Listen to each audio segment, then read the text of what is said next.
Voilà, bonsoir à toutes et à tous et à nos internautes sur www.scienceactionenunmot.so.fr. Je déclare ouvert donc le troisième forum régional du savoir 2009. Comme il nous a été souvent dit et comme on a pu le faire au précédent forum, les frontières entre la science et la philosophie sont bien souvent ténues. Alors nous allons encore pouvoir le constater ce soir avec Gérard Guesbet, professeur émérite à l'INSA de Rouen, membre de l'UMR Coria du CNRS, vous me reprenez si je me trompe surtout, et bien entendu donc l'Université de Rouen et l'INSA de Rouen à nos côtés. Il va traiter de finalement ce que je pourrais appeler l'irritante question qui est en fait que pouvons-nous savoir ? Savoir du monde, savoir des choses, savoir de la matière, de l'énergie, de l'univers et peut-être même aussi, et peut-être surtout d'ailleurs, de nous-mêmes. Gérard Guesbet, est-ce que nous sommes condamnés finalement à n'être sûrs que d'une seule chose, c'est de notre ignorance? Eh bien on y va. On y va. Alors, mesdames, messieurs, bonsoir. Je vais faire une petite disparition pendant 2 minutes, enfin même pas 30 secondes, je vais vous dire pourquoi après. Il s'en va. Voilà, c'est parce qu'avant d'entrer dans l'arène, j'ai fait mon signe de croix. Ah, c'est une question intéressante, pourquoi me suis-je signé? C'est ce que font les gens quand ils rentrent dans l'arène, quand ils rentrent dans un terrain de football, etc. Est-ce que je l'ai fait par foi, par superstition ou pour une autre raison? Vous aimeriez le savoir. Bon, il y a une autre raison, c'est que je voulais introduire une anecdote qui me plaît beaucoup, qui concerne quelqu'un qui est énorme, qu'on appelle Niels Bohr. Quand je dis énorme, c'est au sens figuré du terme. Niels Bohr était un des fondateurs de la mécanique quantique et il possédait une résidence secondaire dans la région de Copenhague. Un jour, il y amène un visiteur qui constate que sur la porte d'entrée de cette résidence se trouve un fer à cheval. Enfin, Niels Bohr, vous n'allez pas me dire que vous croyez à ces bêtises là. Et Niels Bohr, il fait « ça marche », même quand on n'y croit pas. Alors, est-ce que Niels Bohr était sérieux? Ça, c'est une autre question. Quand on sait qu'Einstein disait de Niels Bohr que c'était un mystique, Will de Broglie disait que Niels Bohr qu'on complaisait dans le clair-obscur, c'est une véritable question de savoir si Niels Bohr était sérieux ou pas. Alors, vous voyez, en prenant ces exemples, je suis en train de parler de qu'est-ce qu'on peut savoir de l'autre, de ce que pense l'autre. Quand on se parle, est-ce qu'on se comprend? Et puis il y a les mensonges, il y a les délires, il y a tout ça. C'est très très compliqué. Alors, je crois que j'ai fait allusion à ça, il fallait en parler un peu, mais je vais m'intéresser à quelque chose de beaucoup plus simple. Je vais parler de ça là. Ce que je peux toucher, qui est tangible, ce qui est visible, ce que je peux voir avec mes yeux. Et la question est, que pouvons-nous savoir de cela? Alors, bien que je sois un scientifique, je vais me référer à un philosophe qui est incontournable dans notre monde occidental, qui s'appelle Emmanuel Kant. Emmanuel Kant travaillait à Königsberg, et König veut dire roi en allemand, et j'aime bien penser à Emmanuel Kant comme étant le roi de Königsberg. Pour lui, toutes les questions que peut se poser l'être humain se résument à 3 questions. La première, que peut-on savoir, ou que puis-je savoir, que pouvons-nous savoir, on peut décliner comme l'on veut. La deuxième question, c'est que devons-nous faire? Et la troisième, que pouvons-nous espérer? Alors, je vais reprendre ces 3 questions en sens inverse. Que pouvons-nous espérer? J'en dis simplement un mot. Pour Kant, dans l'esprit de Kant, c'est les problèmes eschatologiques, de la vie après la mort, etc. La deuxième question, que devons-nous faire, c'est ce qu'il appelle la raison pratique. Il développe cela en particulier dans un livre qui s'appelle Le critique de la raison pratique. C'est la question de la morale. Que devons-nous faire? Non pas seulement qu'est-ce qu'on va faire, mais comment le faire? Que devons-nous faire? Et puis la première question qui va nous intéresser ce soir, c'est que peut-on savoir? Alors ça concerne la raison théorique et c'est très développé dans son livre fameux qui est la critique de la raison pure. Alors, la chose en soi et le phénomène, ce sont les 2 choses principales, à mon avis, qu'introduit Kant pour répondre à cette question. La chose en soi, c'est au fond ce qui est à l'origine de mes données sensorielles, ce qui est autour de moi. Elle est en elle-même, indépendamment de moi. Pour Kant, elle est inaccessible. Et elle se passe en dehors de l'espace, du temps et de la causalité. Alors nous allons parler plus tard de l'espace, du temps et de la causalité. Mais pour Kant, cette chose en soi est en dehors de l'espace, du temps et de la causalité. Et puis il y a le phénomène. Le phénomène, c'est la représentation que nous pouvons nous faire des choses. Et cette représentation, elle est tributaire de l'espace. Nous savons très bien intuitivement ce qu'est l'espace. Oui, je me déplace dans l'espace. Nous savons intuitivement ce qu'est le temps. Le temps est en train de s'écouler. Et de temps en temps, je fais un petit tour et l'air de rien, je jette un petit coup d'œil à ma montre pour voir si je suis dans les délais. Donc, je suis obligé de tenir compte du temps. Et la causalité, ben, vous connaissez bien, le déterminisme, les mêmes causes produisent les mêmes effets. Tout cela, pour Kant, est incontournable pour notre esprit. C'est incontournable pour notre esprit parce que c'est la manière dont notre esprit fonctionne. Donc, il va imposer ces données-là au monde, à la chose en soi. Et donc, il y a une phrase clé qui est de Kant lui-même, nous ne connaissons a priori des choses que ce que nous y mettons nous-mêmes. Nous ne pouvons pas faire autrement que d'interpréter cette chose en soi selon la manière dont notre cerveau est constitué. Et Kant lui-même appelle ceci sa révolution copernicienne. Vous savez que, bon, la Terre au centre, le Soleil qui tourne, et ben non, Copernic a dit c'est pas comme ça, c'est le Soleil qui est au centre, c'est la Terre qui tourne. Et Kant a inversé ce qu'on pensait auparavant. Auparavant, la chose naturelle, vous avez un monde, vous l'observez, vous faites des expériences et vous en déduisez des théories, etc. Donc c'est le monde qui impose la façon dont nous devons nous adapter à voir le monde. Pour Kant, c'est totalement l'inverse. Ce n'est pas notre esprit qui tourne autour du monde, c'est le monde qui tourne autour de notre esprit. Donc, de ce point de vue-là, que pouvons-nous savoir? La question peut être partagée. S'il y a des philosophes professionnels dans la salle, il y en a probablement, ils ne seront peut-être pas d'accord avec la réponse que je viens de donner. Mais je connais un philosophe professionnel qui est un de mes fils, qui est justement est dans ce métier. On en a discuté pas mal. Il est tombé d'accord sur le fait qu'on pouvait dire, après tout, la réponse, c'est rien. Si la chose en soi, et qu'est-ce que vous intéresse au premier chef, hein, qu'est-ce qu'il y a vraiment là autour, est inaccessible, alors réellement la réponse, c'est on ne peut rien en connaître. Question, point de vue un peu désespéré. Il y a un autre point de vue, je ne sais pas si vous voyez bien, parce que moi je vois flou, mais c'est peut-être mon vieil âge et mes lunettes. L'autre point de vue, c'est ce que j'appelle le réalisme naïf de la physique classique. Dans ce point de vue-là, donc on est en physique classique, on est avant la relativité, on est avant la mécanique quantique, et on va essayer de parler d'ontologie. Alors c'est un mot un petit peu compliqué, mais ce que veulent dire les philosophes par là, du moins dans un certain cadre, c'est ontologie, qu'est-ce que c'est que le mobilier du monde? De quoi est fait le monde? Vous avez une ontologie, si vous pouvez dire, voilà, le monde est fait de ceci et de cela. En physique classique, c'est assez simple. Il y a dans le monde des objets bien localisés. Objets bien localisés. J'en mets un ici. J'ai vérifié tout à l'heure qu'il n'allait pas trop rouler. J'en mets un autre là. C'est très clair pour notre intuition. Des objets, et il y en a un qui est ici, il y en a un qui est là. Bachung dirait où est le cochonnet, hein. Je ne l'ai pas emmené, mais j'aurais dû. Voilà, mon scénario n'est pas tout à fait au point. La prochaine fois, je l'améliorerai. Et alors ensuite, vous avez des champs. Alors les champs, c'est un peu moins sensible, hein, c'est moins visible qu'un objet. Mais en fait, c'est ce qui va produire les forces. Si je prends cette boule-là et que je la lâche, elle va tomber par terre sous l'action du champ de pesanteur. Donc en physique classique, vous faites tout avec des objets et des champs. Et le mobilier évolue dans l'espace. Oui, j'évolue dans l'espace, je l'ai dit tout à l'heure. Il évolue dans le temps et selon des lois déterministes. Donc l'ontologie de la physique classique est extrêmement simple. Et bien que les choses soient bien localisées, quelquefois on les perd. Donc voilà. Je vais passer maintenant à la suite. Et ça, je vais appeler au fond le réalisme naïf. Dans ce réalisme naïf, la façon dont le physicien classique voyait le monde, il n'y a pas de différence entre la chose en soi et le phénomène. En fait, on a l'impression qu'on est directement en prise directe avec ce qui existe. La vision, d'ailleurs, en particulier, est elle-même très trompeuse de ce point de vue-là. On a l'impression qu'on a des fenêtres là, qui sont ouvertes sur l'extérieur, que tout de suite on voit les choses telles qu'elles sont. Donc, on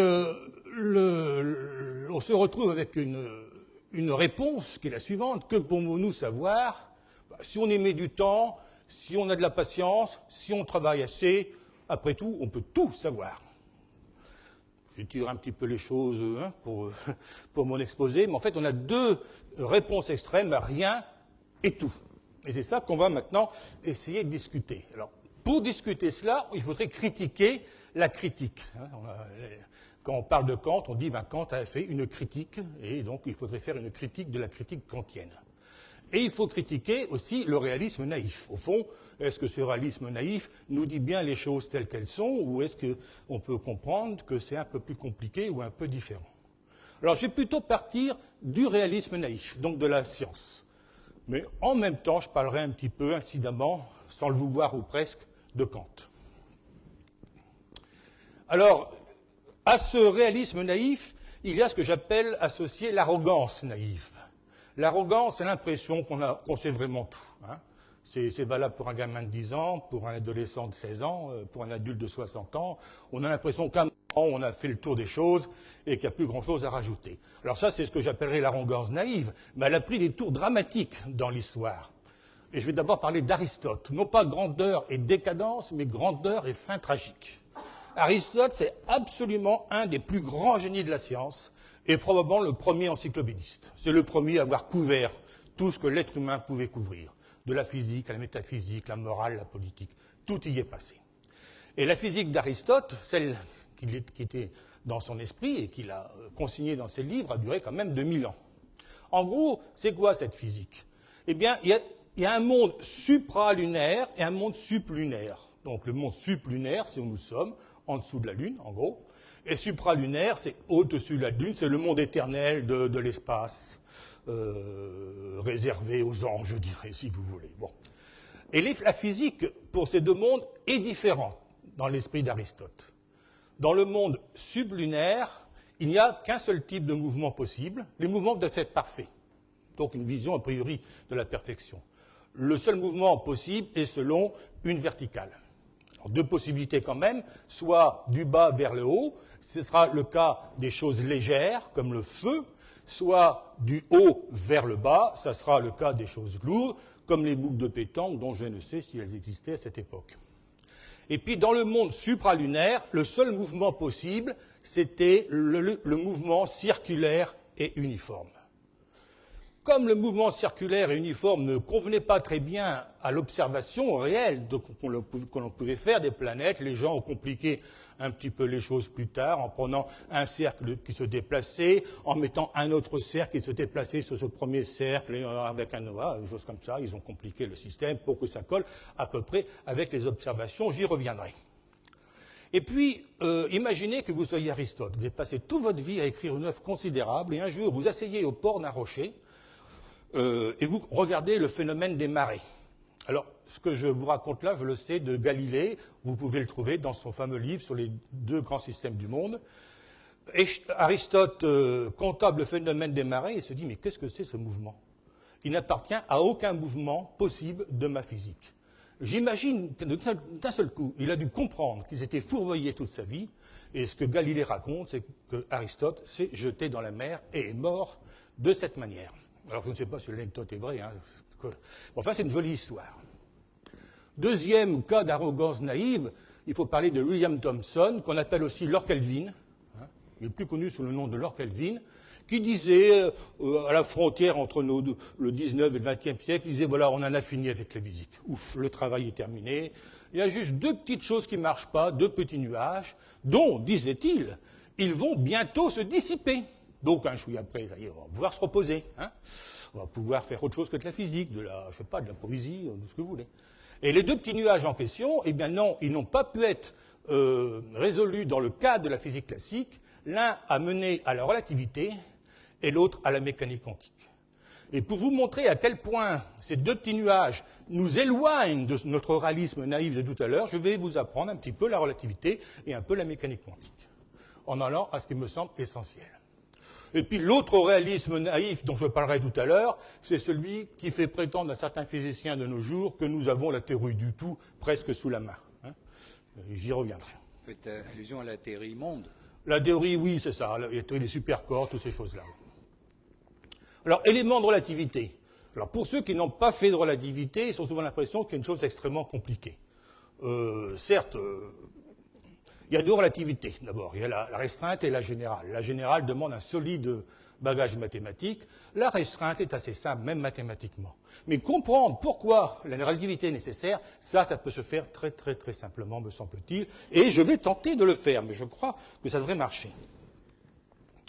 Alors, tout d'abord, je reprends mes boules de pétanque. On va faire des expériences, parce qu'il paraît que la physique est une science expérimentale. Hein. Je ne dis pas non, d'ailleurs.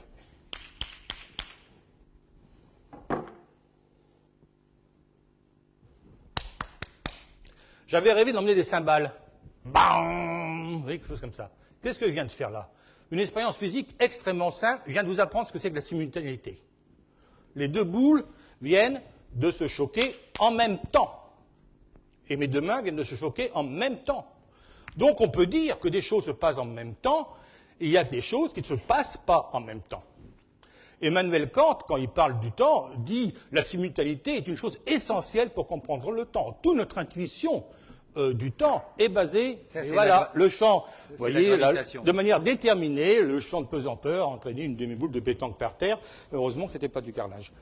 Et donc, et ça m'en fait perdre l'esprit, vous voyez. Et donc, nous allons maintenant parler de cette notion de simultanéité qui était si vitale pour Kant. Voilà, là j'ai fait une première expérience de pensée assez simple. Vous avez une espèce de rond sur lequel il y a des pétards, hein, ou des ampoules de lumière, comme vous voulez. Bon, j'aime mieux les pétards. Allez. Et puis on va les actionner tout en même temps, hein, en appuyant sur un bouton. Donc vous avez un petit personnage là qui est en fait sur un axe perpendiculaire au plan de la diapo et qui voit en même temps tous les pétards exploser. Il y a un autre personnage qui est sur le côté, et vous savez que la vitesse de la lumière n'est pas infinie, donc celui-là, il voit d'abord exploser le premier, et puis les autres successivement. Donc il y a quelqu'un qui voit les choses se passer en même temps, et l'autre qui ne voit pas les choses se passer en même temps. Voyons, est-ce que c'est un bon exemple, ça? Mais en y réfléchissant, c'est un très mauvais exemple. Parce que vous allez me dire la chose suivante, vous allez me dire, mais c'est tout simple. Les pétards ont vraiment explosé en même temps. Il y en a un qui est bien placé, qui voit vraiment ce qui s'est passé, et puis l'autre qui n'a pas de chance, il est mal placé, il ne voit pas vraiment ce qui s'est passé. Ah ben vous avez raison. Il faut améliorer un petit peu le raisonnement. Alors, la diapositive suivante, on va introduire la notion de relativité du mouvement uniforme. Vous avez un personnage qui ne bouge pas, qui est là, hein, et puis l'autre qui vient vers lui à la vitesse plus v. Et inversement, vous avez un personnage en dessous qui est là, qui ne bouge pas, et c'est l'autre qui vient à la vitesse moins v. Ce qu'on prétend, c'est que les deux choses sont totalement équivalentes. En fait, c'est le problème du train dans la gare. Si vous ne regardez pas par rapport à quoi vous êtes placé, par rapport au quai, de temps en temps, vous avez l'impression que le train à côté démarre, vous demandez quel est le train qui bouge. En fait, ça n'a aucun sens. Les deux bougent l'un par rapport à l'autre. Donc, le mouvement est relatif. Je précise mouvement uniforme. Il n'y a aucune raison de donner une priorité au personnage de gauche ou au personnage de droite. Du point de vue physique, ils sont totalement équivalents. Ce qui n'était pas la même chose au cas avant. Hein, j'avais un bien placé, l'autre mal placé. Là, les deux personnages sont totalement équivalents. Alors là, j'ai un engin un peu futuriste que je réutiliserai plus tard dans un autre contexte. Il peut se déplacer à une faible vitesse, 600 km à l'heure, ou à une très grande vitesse, auquel cas il roule comme une automobile, ou il peut, 600 km à l'heure, ça devient un avion. Hein, là, on va s'en servir comme une automobile. Il déboule sur les Champs-Élysées, et il y a quelqu'un au bord des Champs-Élysées qui regarde le bolide lui arriver dessus. Et à l'intérieur du bolide, on a de nouveau installé des pétards. Et on s'est arrangé, en calculant bien la longueur des fils, des cordes, pour qu'à un moment donné, tous les pétards explosent en même temps pour celui qui est dans l'automobile. Maintenant, de nouveau, celui qui est au bord des Champs-Élysées voit d'abord le premier pétard, puis le second, puis le troisième. Donc cette fois-ci, pour l'un, les choses sont simultanées, pour l'autre, les choses ne sont pas simultanées. Et cette fois-ci, on ne peut plus échapper à la conséquence, la notion de simultanéité vient de s'effondrer. On ne peut pas dire en même temps. C'est une notion qui a perdu son sens. À partir de là, toute notre notion d'espace et de temps vient de s'écrouler. Alors après, il faut mathématiser, hein, il faut écrire quelques équations. Et avec des mathématiques du niveau de du baccalauréat, on peut faire ça à peu près en une dizaine de pages, on arrive à E égale MC2, qui est la plus grande équation, la plus célèbre de la physique, hein, celle que tout le monde connaît, et qui vient simplement de cette remarque sur la simultanéité. Ben, vous en savez assez sur la relativité. Mais voyez à quel point, tout à coup, en très peu de temps, nous sommes éloignés très loin de notre réalisme naïf de tout à l'heure. Et on peut comprendre la relativité, je vous assure. Les gens écrivent les équations, disent oui, mais d'accord, c'est clair, ceci, cela. On comprend. Maintenant, on passe à quelque chose d'autre. Ah non, attendez, j'avais oublié ça. J'ai oublié ça. Un très joli paysage qui va me donner l'occasion de commenter quelques points. Le premier point, c'est que par réflexe, on va dire que la montagne est belle. C'est magnifique. Hein. Jean Ferrat. Voilà, Jean Ferrat. Je n'ai pas osé le citer, mais il faut très bien que la montagne est belle. Eh bien, en fait, non, elle n'est pas belle du tout. Il y a un objet qui est la montagne, on va dire, voilà, un objet qui est la montagne, et la beauté, elle est où? Elle n'est pas dans la montagne, elle est là-dedans. Donc, quand nous disons la montagne est belle, nous utilisons la langue française, qui est celle que j'utilise ce soir, celle que vous entendez, et vous entendez, en fait, m'entendez prononcer quelque chose qui n'a absolument aucun sens, auquel je suis contraint, simplement parce que ma langue est construite de cette manière-là. La beauté, elle n'est pas dans la montagne, elle est dans le regard, et plus dans ce qu'il y a là-dedans, dans le cerveau. Je parlais tout à l'heure de fenêtre ouverte sur le monde. Cette impression d'immédiateté, ce n'est pas du tout immédiat. Réfléchissons, qu'est-ce qui se passe? Il y a de la lumière, dont une description mathématique ou physique de la lumière est une chose extrêmement compliquée, qui vient former sur ma rétine une image inversée. L'image sur la rétine est bidimensionnelle, 2 dimensions, elle est plate, alors que là, en fait, elle est tridimensionnelle. Hein, l'objet est tridimensionnel, il est pire que ça, nous le verrons tout à l'heure. Et ensuite, alors là, les choses très graves, vous avez des signaux électriques qui sont envoyés au cerveau. Donc il faut vous imaginer, bien que vous me voyez là très clairement, qu'en fait vous êtes aveugle, là-dedans, et des signaux électriques arrivent sur vos paquets de neurones, et à partir de ces signaux électriques, votre cerveau arrive à reconstruire un paysage de montagne, à vous en rendre conscient, et à vous donner l'intuition que c'est immédiat. C'est quelque chose de prodigieux. Et bien sûr que c'est quelque chose qui doit être faux quelque part. Je disais qu'il était tridimensionnel, l'objet. Non, il est quadridimensionnel. Rappelez-vous, la vitesse de la lumière est finie. Donc, quand nous regardons les montagnes les plus lointaines, elles ne sont pas toutes au même instant. Tout ce que nous voyons là, ce qui est imprimé sur la plaque photographique ou sur notre rétine, ce n'est pas des choses qui arrivent au même instant. Ce sont des choses qui arrivent successivement. Et la montagne du fond nous arrive bien après la montagne devant nous, la plus proche. Alors, bien après, vu que la vitesse de la lumière est très grande, c'est pas beaucoup après. Mais c'est quand même le principe. Quand vous regardez la Lune, il y a déjà 1 seconde de décalage. Le Soleil, c'est déjà un peu plus de 8 minutes. Et c'est par ce principe-là qu'en regardant très très loin, on arrive à voir le début de l'univers. Hein. Pour être plus précis, 380 000 années après le début de l'univers. Parce qu'avant, l'univers n'était pas transparent. Bon. Donc il suffit de regarder loin et on voit le passé. Donc en fait, on a l'impression immédiate de quelque chose de beau, magnifique, bidimensionnel, alors que ça ne contient pas la beauté et qu'en fait c'est quadridimensionnel. D'accord? Mais on peut comprendre tout ça. On va aller maintenant à quelque chose qu'on ne peut pas comprendre. On va parler d'éléments de mécanique quantique. Alors quand je dis qu'on ne peut pas comprendre, tous les mécaniciens quantiques que je connais, ou que je connaisse, sont d'accord, c'est un domaine incompréhensible. On sait le manipuler très bien, on sait faire des expériences, on sait faire des choses magnifiques, hein, les lasers, les disques durs, tout ça ne marcherait pas sans la mécanique quantique. Personne ne peut prétendre comprendre ce qu'est la mécanique quantique. Feynman disait « Nul ne comprend la mécanique quantique ». Et pourtant, il a eu un prix Nobel de mécanique quantique. Niels Bohr, l'énorme tout à l'heure de Copenhague, hein, disait « Si quelqu'un prétend qu'il comprend la mécanique quantique, ça prouve par là même qu'il ne comprend en fait rien du tout ». Alors, on va essayer, non pas de comprendre ce qui est incompréhensible, mais de voir à quel point ce monde quantique nous éloigne encore un peu plus de nos impressions de tous les jours. Alors, tout va se jouer sur la notion, du moins c'est ce que j'ai choisi d'illustrer ce soir, sur la notion de non-localité et de corrélation à distance. Vous voyez, je reprends mes boules de pétanque, elles sont bien localisées. En mécanique quantique, nous allons avoir affaire à des choses qui ne vont plus être localisées, contrairement à notre intuition. Et alors, la notion de corrélation à distance, en revanche, est une notion un petit peu plus complexe, mais j'essaie de la rendre très très simple. On va faire des expériences de pensée ou même des expériences concrètes tout à fait naturelles. Alors, je vais faire participer le public. Monsieur, quel est votre prénom? Jean, comme mon beau-père, donc c'est facile à retenir. Et madame, quel est votre prénom? Sylvie. Alors, Jean et Sylvie, vous êtes corrélés à distance. Ça vous impressionne, ça, peut-être. Alors, pourquoi à distance? Parce qu'il y en a un qui est là, l'autre qui est là, vous êtes séparés par 3-4 mètres. Donc, vous êtes à distance. Corrélé, ça veut dire que vous êtes en train de faire la même chose. Vous êtes en train de me regarder et de m'écouter. La corrélation, ça veut dire les choses se passent à peu près de manière similaire, si vous voulez. Vous êtes corrélés à distance. Pourquoi? Bon, la réponse est simple. Vous êtes informé du forum. Vous avez dit, tiens, ça m'intéresse, je vais aller voir ça.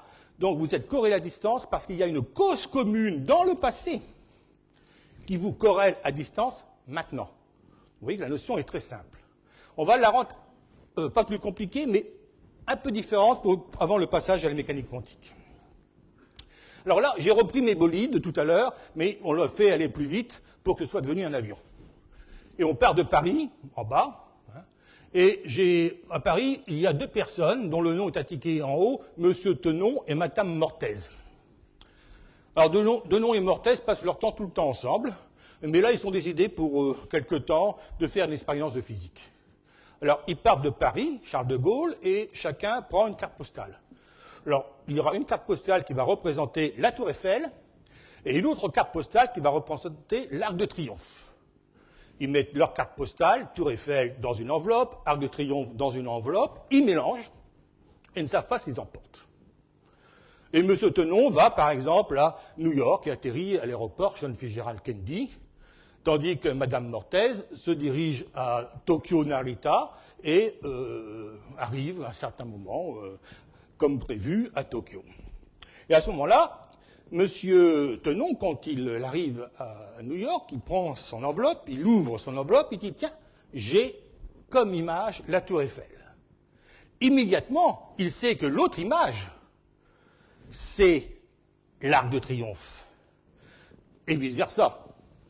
Donc vous avez 2 personnes, là, comme Jean et Sophie, hein, maintenant ça s'appelle Tenon et Mortez, c'est moins joli, mais qui sont corrélés à distance. Pourquoi? Même explication que tout à l'heure, il y a une cause commune. Ils sont partis de Paris, ils se sont mis d'accord pour jouer à ce petit jeu. On va appeler ça de la corrélation à distance classique. Maintenant, on va passer à une corrélation à distance quantique. S est une source. Voilà, c'est une source qui contient des particules, et ces particules ont comme propriété de se désintégrer. Alors en général, en mécanique quantique, il y a des nombres qui indiquent certaines propriétés, le spin, le charme, la saveur, la couleur. Puis là, aujourd'hui, je me dis, tiens, on va appeler ça le soyeux. On va supposer que le soyeux des particules qui sont dans la source S est égal à 0. Que vous mesurez le soyeux de ces particules, vous trouvez 0 chaque fois que vous le faites. Elles se désintègrent, une particule va d'un côté, une autre particule va de l'autre côté, et on va supposer que la valeur des soyeux de ces nouvelles particules ne peut être que plus 1 ou moins 1.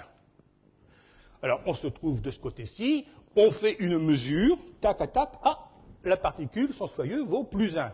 Immédiatement, je sais, parce que le soyeux se conserve, que l'autre particule fait moins 1. Et donc, on a l'impression, puisque maintenant, c'est pareil que tout à l'heure. Pourquoi plus 1 et moins 1? Elles sont corrélées. Chaque fois qu'on trouve plus 1, on trouve moins 1. Chaque fois qu'on trouve moins 1, on trouve plus 1. Elles sont corrélées à distance. Donc ça ressemble tout à fait à l'histoire de Sophie et Jean et de Tenon et Mortez. Mais en fait, pas du tout. Là, les choses sont très différentes. C'est qu'en mécanique quantique, les objets ne possèdent pas de propriété tant qu'on n'a pas mesuré la propriété en question. Sauf dans des cas extrêmement rares. Alors, croyez-moi, c'est extrêmement bien étayé, prouvé, etc. Donc, tant qu'on n'a pas mesuré plus 1 ou moins 1, la particule n'est ni plus 1 ni moins 1. Elle est quelque part entre les deux, avec une certaine probabilité. Par exemple, elle a une chance sur 2 d'être plus 1 si on mesure, et une chance sur 2 d'être moins 1 si on mesure, et si on ne mesure pas, c'est-à-dire si on n'observe pas, elle est dans les limbes. Donc là, les choses deviennent beaucoup plus mystérieuses. Quand vous mesurez plus 1 à un endroit, vous êtes sûr que l'autre particule devient moins 1 instantanément, et par quel mystère? On pourrait mesurer une particule là, dans la pièce, et l'autre particule sur la nébuleuse Andromède, à 2 millions d'années-lumière de là, si je me souviens bien. Ça sera quand même comme ça que ça va se passer. Donc c'est ce qu'on appelle la corrélation à distance quantique qui nous présage un avenir extraordinaire au point de vue technologique. Et que naturellement personne ne comprend et qui est quelque chose de très dur à avaler. Alors je pourrais y passer beaucoup de temps rien que sur cette affaire. Mais mon propos est simplement de vous montrer qu'avec la mécanique quantique, nous avons basculé tout à coup dans un monde bien plus étrange que celui que nous venions d'aborder avec la relativité. Maintenant, le problème, c'est qu'une fois que vous avez travaillé un peu, bien compris la relativité, et hop, même chose, bien compris la mécanique quantique, il y a une catastrophe, c'est que les deux théories sont incompatibles. Totalement incompatibles. Alors, un exemple pour vous montrer pourquoi elles sont incompatibles. La relativité, comme la physique classique, dit que les objets sont bien localisés, tandis que là, en mécanique quantique, nous venons de voir apparaître la non-localité. Les deux particules que l'on disait, une particule et une autre particule, en fait, ne sont pas deux particules, c'est une seule particule non localisée. Et quand on fait quelque chose, un petit bout là, il se passe immédiatement quelque chose à l'autre bout. Ça, c'est quelque chose qui est totalement étranger à l'esprit de la relativité. Donc, on ne peut pas dire que ces deux théories sont compatibles, elles le sont totalement. Donc, forcément, on va se dire, il y a une grande synthèse.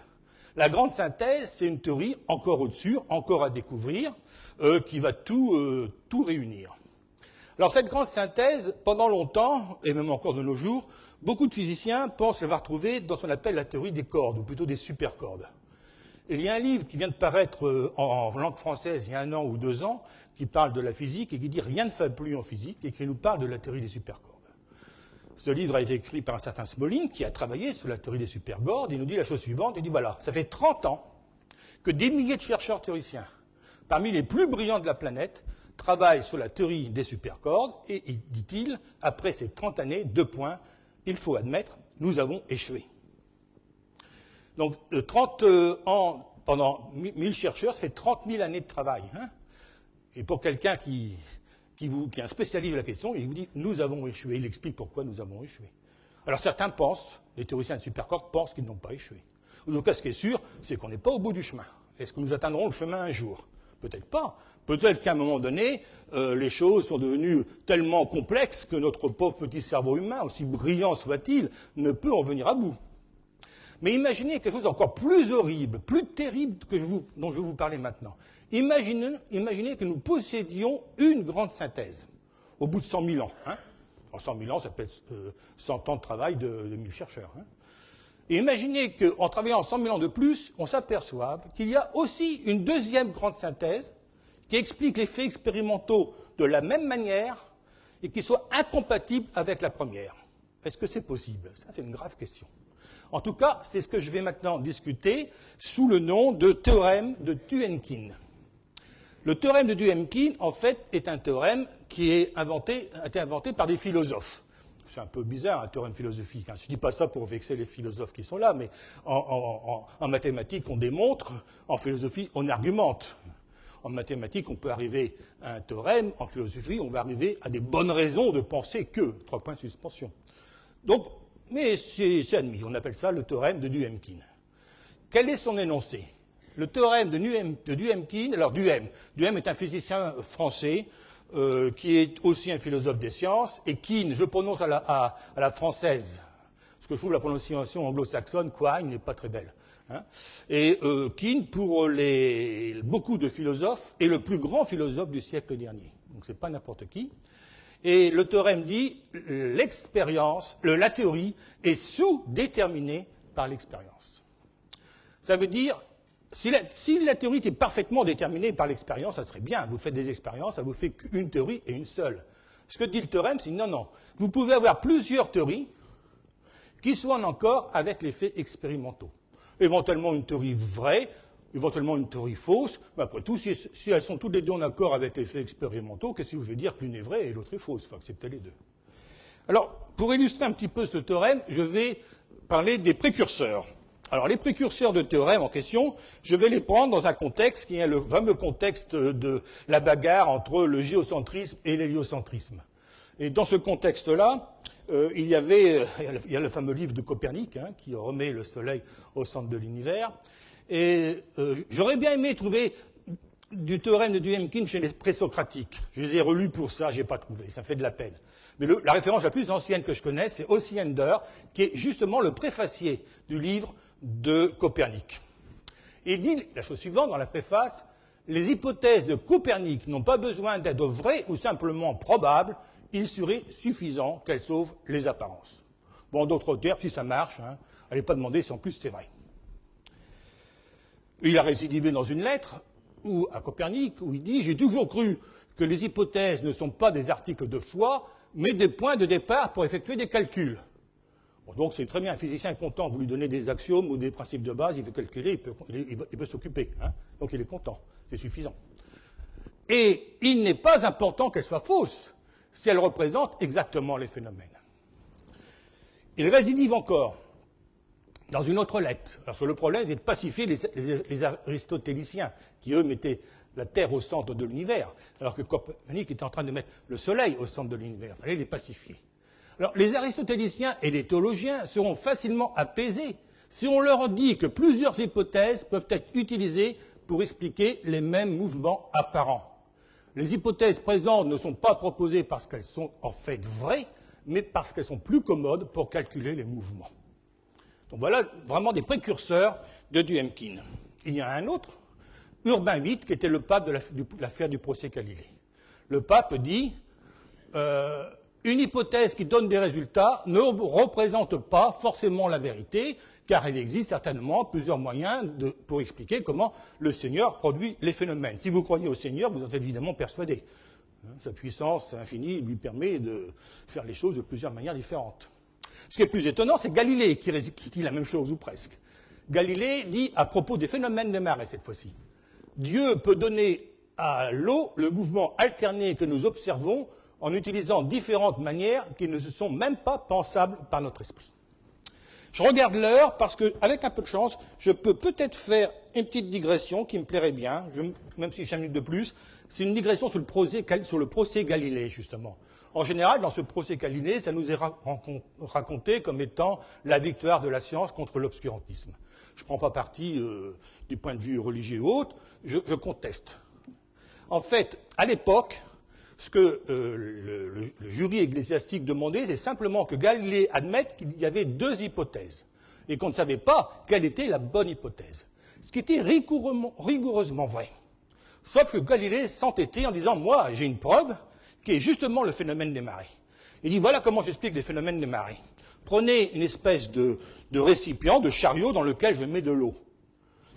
Je tire le récipient, l'eau va se mettre à balloter.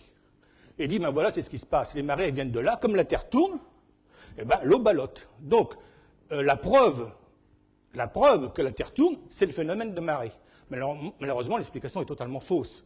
Et en plus, elle est tellement fausse que Galilée lui-même aurait dû le savoir, puisqu'il avait inventé le principe d'inertie, qui disait que tout ce qui tourne avec la Terre tourne en même temps que la Terre. Donc, je ne sais pas s'il faut penser cette histoire, mais il semblerait qu'il se soit quand même un petit peu entêté. Et je pense que si Galilée était en train de présenter sa thèse devant un jury d'universitaires aujourd'hui, il serait sûrement recalé sur ce point-là, s'il ne tire rien à tout ce qu'il a fait auparavant, qui est absolument immense. Donc, cette petite parenthèse faite, je vais continuer mon exposé sur cette affaire. Alors, il y en a d'autres. On peut voir des précurseurs chez Descartes, dans ses principes de philosophie, dans Pascal, dans quelque chose qui est très joli, ça s'appelle une lettre au révérend Père Noël. Ça existe, vous pouvez trouver ça dans les œuvres complètes de Blaise Pascal à la Pléiade. Et puis Duyemkin, naturellement. En conséquence, quand même, le théorème de Duyemkin est un théorème philosophique non démontré. Alors on se dit, qu'est-ce qu'on pourrait faire à ce moment-là? On pourrait exemplifier le théorème, et puis alors, magnifique, on pourrait essayer de le démontrer. Je vais d'abord commencer à essayer de l'exemplifier. Je vais vous donner un exemple. Alors, je vais parler de la physique classique de nouveau et de la mécanique de Newton. En fait, mathématiquement, on peut expliquer la mécanique de Newton de plusieurs manières, avec plusieurs formalismes mathématiques. Celui du haut est le plus simple. Voici un objet, un point matériel. Imaginez que ce soit devenu un point matériel, ça suffit, c'est ce qu'on appelle la mécanique du point matériel. Il est là, à un certain moment, avec une certaine vitesse, et il part, et il subit des forces, il va donc suivre une certaine trajectoire. Vous pouvez voir la trajectoire, c'est très clair à votre esprit. Il y a une trajectoire. C'est ce qu'on appelle le formalisme de Newton, de la physique de Newton. Et il y a un autre formalisme, qui est le formalisme de Hamilton-Jacobi, qui dit, voilà, il y a un champ, qu'on appelle le champ S, qui emplit tout l'espace. Et les trajectoires, ce sont les lignes perpendiculaires au champ S. La chose bizarre, c'est que le champ S, on ne le voit pas. Alors on va se dire, bon, c'est qu'un intermédiaire de calcul. Après tout, il y a plein de choses qu'on ne voit pas et qui existent. Donc, du point de vue de Duyemkin, on devrait plutôt dire, nous avons là un exemple du théorème de Duyemkin. Nous avons en fait deux théories qui sont totalement incompatibles. Ils n'ont pas le même mobilier du monde, hein. Ils n'ont pas la même ontologie.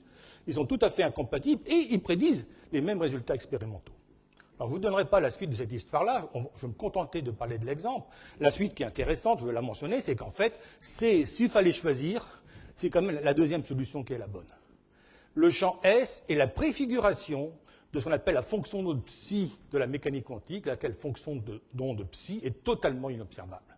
Donc, très bizarrement, c'est plutôt la deuxième solution qui serait un peu la bonne s'il fallait vraiment choisir. Mais au point où nous en sommes, nous n'avons pas à choisir, nous avons un exemple du théorème de Duyemkin. On peut dire, si on a un exemple, on a une démonstration.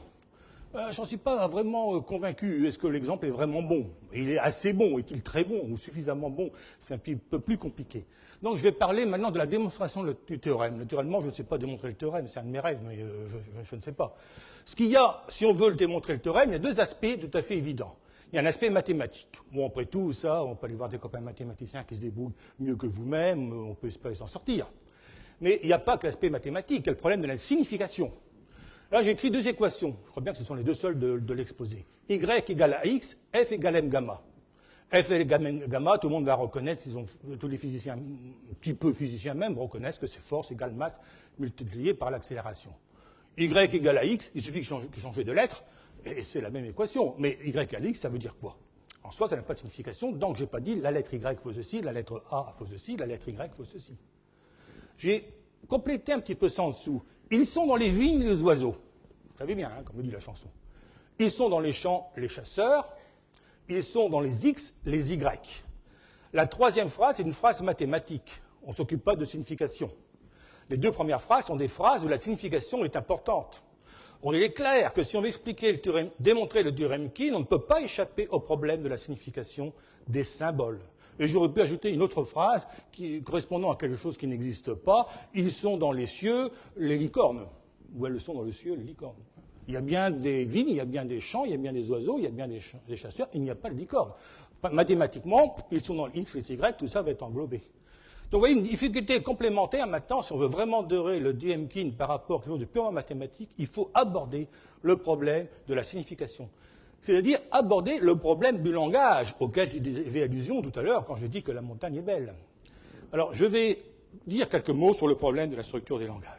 C'est quelque chose d'extrêmement compliqué, il y a des spécialistes de ça, j'en suis pas un, mais je prends donc simplement quelques exemples qui vont frapper. Le premier exemple concerne le portugais. Il y a deux verbes être en portugais. Il y a deux manières de dire je suis ou il est. La première manière, c'est le verbe être permanent. Par exemple, je suis français, on va pouvoir dire je suis français de manière permanente, enfin aussi longtemps que je décide, sauf si je décide de changer de nationalité, mais enfin, bon, a priori. Enfin, je suis content, ça sera un verbe être qui ne sera transitoire, parce que peut-être que dans 10 minutes, je ne serai pas content. Donc, deux verbes être différents.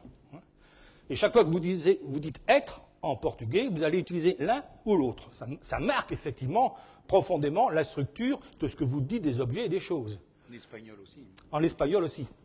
J'ai parlé du portugais parce que je suis plus familier, mais c'est vrai aussi en espagnol. Alors, comment dit-on être mort? Eh bien, on utilise le verbe transitoire. Vous avez une langue, en fait deux langues, dans lequel il est impossible de dire être mort de manière permanente. Je suis persuadé que ça n'est pas sans conséquence. Je ne peux pas me mettre dans la tête d'un portugais, ni me mettre dans la tête d'un espagnol de naissance. Je peux, à la rigueur, faire de la traduction. Mais je suis persuadé que c'est profondément, à l'intérieur de soi-même, quelque chose qui vous agrippe. Le deuxième exemple, eh bien, je vais prendre le cogito ergo sum, le je pense donc je suis de Descartes, qui est une évidence philosophique pour les Occidentaux, qui m'a toujours mis un petit peu mal à l'aise, je dois dire. Ça m'a semblé jamais vraiment évident. À cause du statut du je. Qu'est-ce que c'est que le je?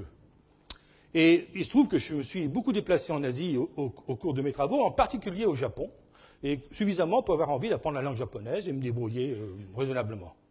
Et un jour, je pensais à la question suivante, comment puis-je dire « je pense, donc je suis » en japonais? Je me suis aperçu que j'en étais totalement incapable. Et la traduction que j'ai trouvée, c'était « watashi wa desu ». Je vais vous expliquer ce que ça veut dire tout à l'heure. Mais je dis, bon, c'est normal, hein, je ne connais pas très bien le japonais, hein, j'ai juste un petit amateur, on va aller vérifier avec les collègues. Donc j'ai fait un petit sondage, j'ai plusieurs de mes collègues, et je lui dis, donc comment tu traduis « je pense, donc je suis ». La même chose à chaque fois, une espèce d'yeux arrondis, et ils sont bridés, mais en fait, à ce coup, ça débride, ça vous regarde, on sort dans 30 secondes, et ça sort « watashi wa desu ». Watashi wa desu, voilà la traduction la plus proche, j'en suis persuadé, après ces petites expériences, de « je pense, donc je suis ». Qu'est-ce que ça veut dire? Watashi, c'est ça. C'est pas je, c'est pas le je central, c'est concret, c'est watashi. Wa, ça veut dire « je vais parler de ce qu'il y a avant ».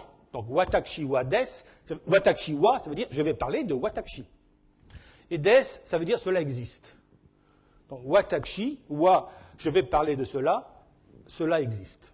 On est très très loin du je pense donc je suis de Descartes. Donc, il me semble que là aussi, et on sait très bien qu'on lit les philosophies orientales, qu'on essaye de les comprendre, que pardon, on a des difficultés, je pense que le problème du langage est très très fort. Et je vais terminer, avant de passer à la conclusion, par un autre exemple qui me semble encore plus perturbant, parce qu'il me donne carrément la nausée, il me fait mal au cœur.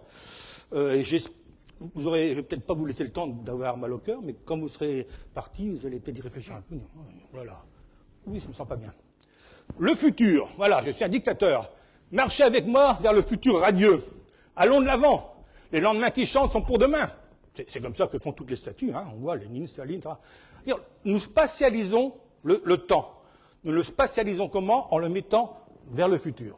Et effectivement, nous marchons. Quand nous marchons, ça demande que le temps se déroule vers le futur, et nous marchons vers le futur. Donc le passé derrière nous. On dit tous ça. Eh bien, il y a un peuple d'Amérique du Sud qui fait l'inverse. Le raisonnement est assez simple pour ce peuple. Il se dit, le futur, on ne sait pas ce qu'il sera. Donc je ne peux pas le voir. Donc il est derrière. Et le passé, je peux le voir, puisqu'il s'est passé, donc il est devant. Reprenez ça tout seul tout à l'heure et essayez d'imaginer comment d'un seul coup, tout votre univers mental va basculer. Ça fait vraiment un petit peu nauséeux. C'est extraordinaire. Alors il y a des spécialistes de ce peuple qui sont en train d'étudier les comportements et qui découvrent des comportements qu'on n'arrive pas à comprendre tant qu'on n'a pas cette clé-là en main. Pardon, c'est les Yanomami, non? Je ne sais pas le nom exact. C'est en Amazonie? C'est en Amazonie. Alors, je crois que j'ai fait un petit tour. On peut peut-être commencer à conclure. Alors, une première conclusion.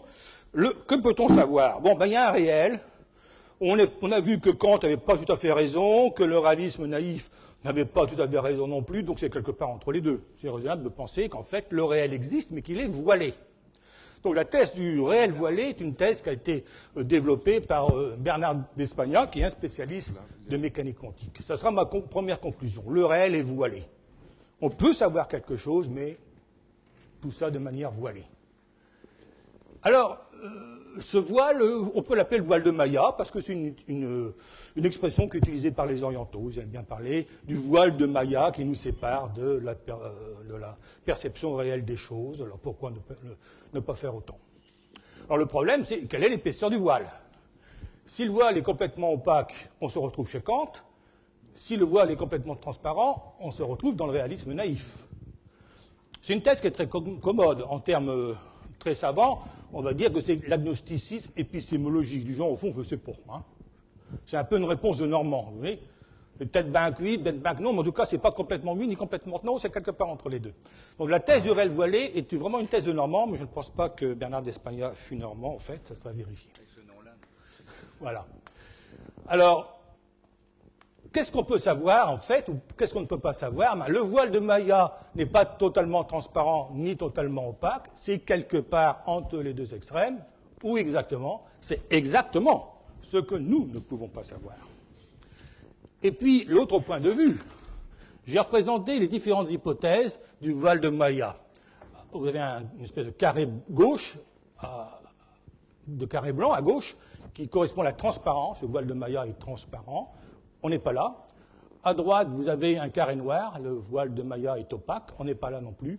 On est quelque part entre les deux dans cette zone d'irisation, l'interférence constructives et destructives, et il faut bien qu'on fasse avec.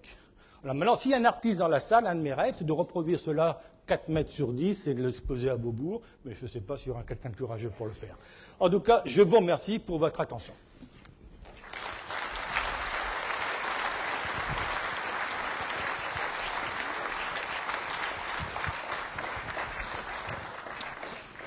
Je viens de comprendre pourquoi les Espagnols disent he muerto ou ha muerto, c'est-à-dire on l'auxiliaire avoir Voilà. pour le verbe mourir et non pas le soy ou le estoy. Voilà. Bien, des questions pour Monsieur Gouesbet, ça serait le moment. Oui, monsieur, bonsoir. Voilà, appuyez. Il m'est revenu en tête. Attendez, oui, mettez le micro. Pardon, oui, Oui, voilà. Il m'est revenu en tête une phrase de René Thom qui se trouve dans et qui disait pour que l'on puisse connaître l'univers, il faut que l'univers soit à la même structure que notre cerveau. Et donc ça veut dire que ça change complètement la structure que nous donnent nos sens, qui eux sont géométriques. Et là, ça rentre dans une sorte d'univers numérique ou discontinu, et vraiment avec une frontière très très importante. Je ne sais pas si c'est quelque chose qui... Oui, en fait, d'une part, on peut reparler de Kant, parce qu'au fond, c'est ce que disait Kant. Hein. Il disait que nous pouvons comprendre la manière dont notre cerveau est structuré.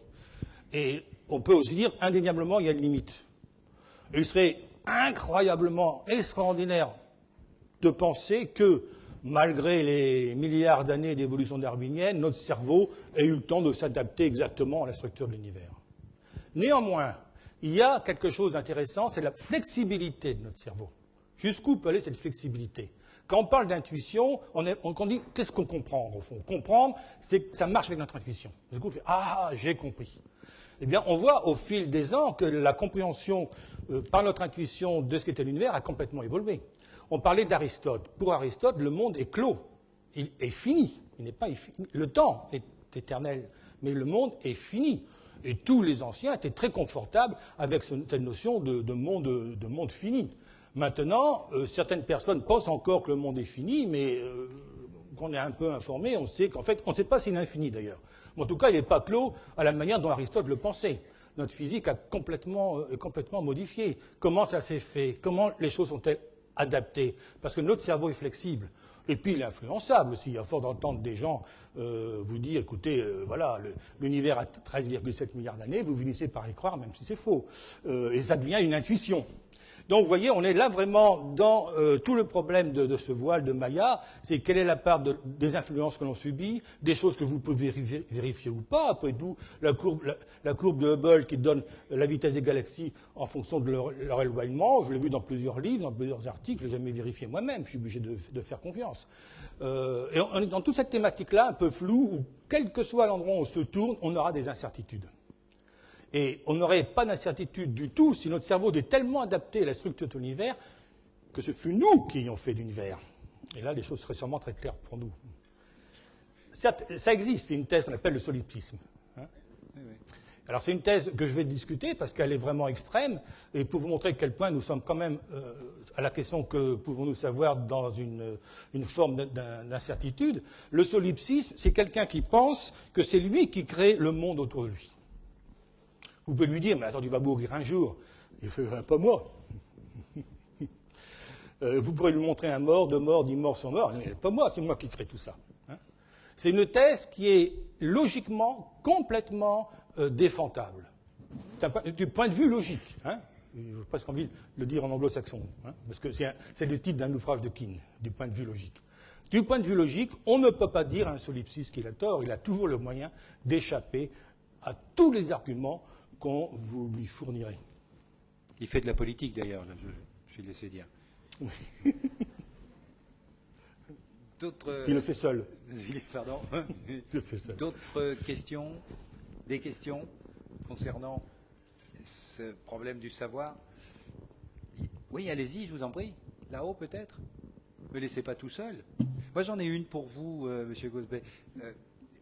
Bon, même si effectivement la physique quantique, la relativité, etc., sont des choses assez complexes, la grosse bagarre aujourd'hui et la grosse désespérance des physiciens, c'est effectivement d'arriver à les réconcilier. On emploie souvent le mot réconcilier comme si elles étaient fâchées. Ce qui me paraît un peu bizarre, c'est que les tentatives de réconciliation que l'on essaie de mettre sur pied depuis un bout de temps, que ce soit la théorie des cordes dont vous avez parlé, que ce soit la théorie de la gravitation à boucle dont on parle beaucoup, que ce soit cette fameuse théorie monde dont j'ai parlé tout à l'heure, sont des théories qui sont de plus en plus, pardonnez-moi, je ne suis pas un spécialiste ni un physicien, vraiment alambiquées.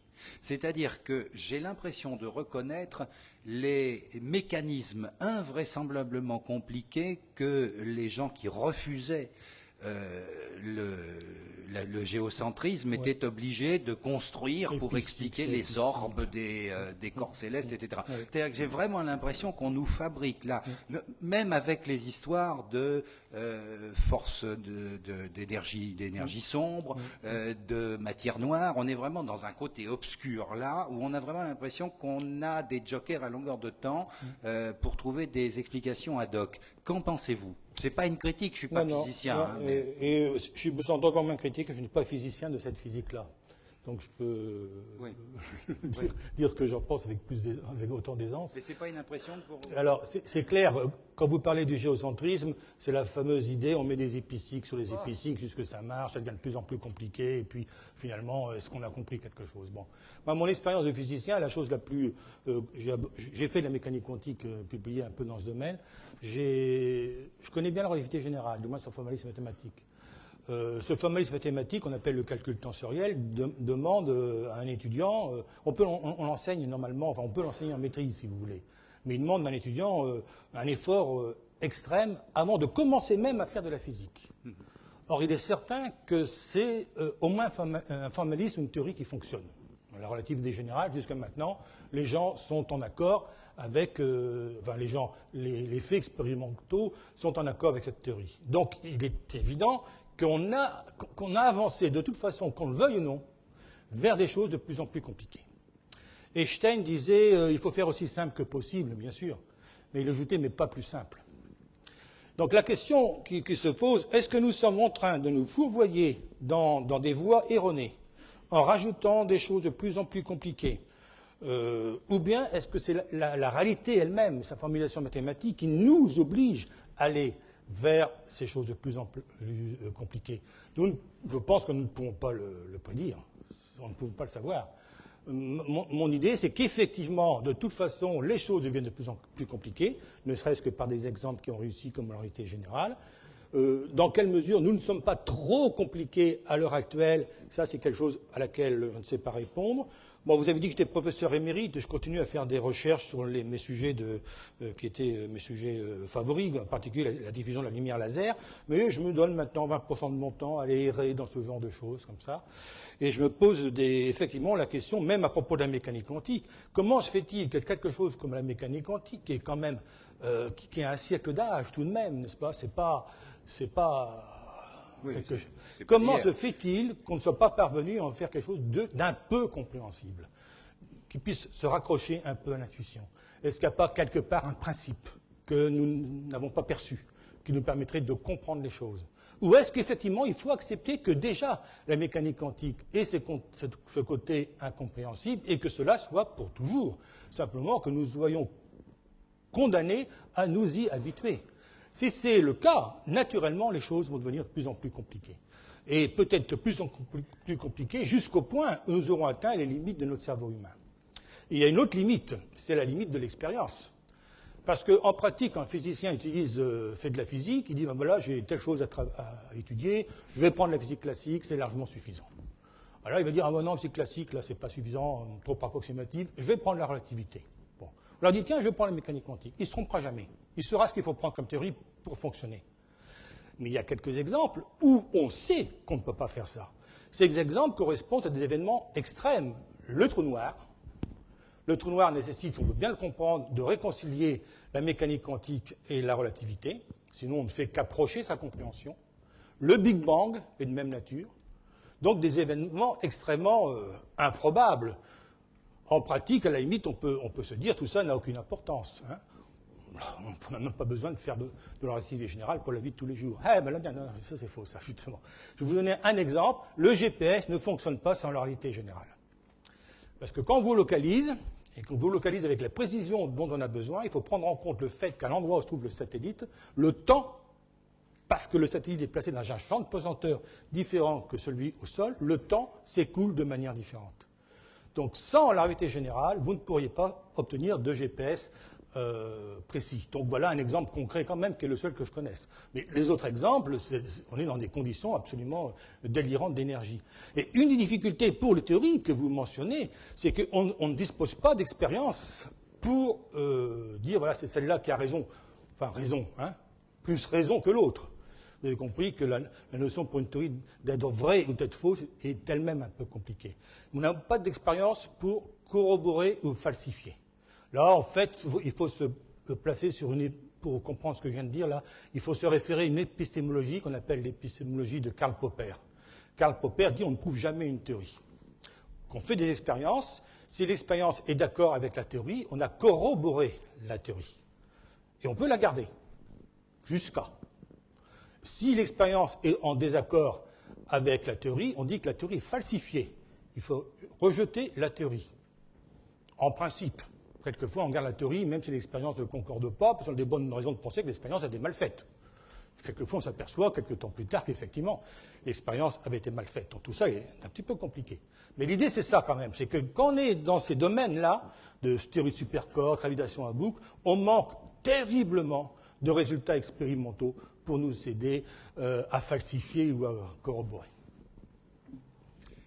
Oui, vous vouliez dire? Appuyez sur le... Excusez-moi, Voilà. je crois que c'est Hubert qui disait pour qu'une théorie soit juste, il faut qu'elle soit esthétique.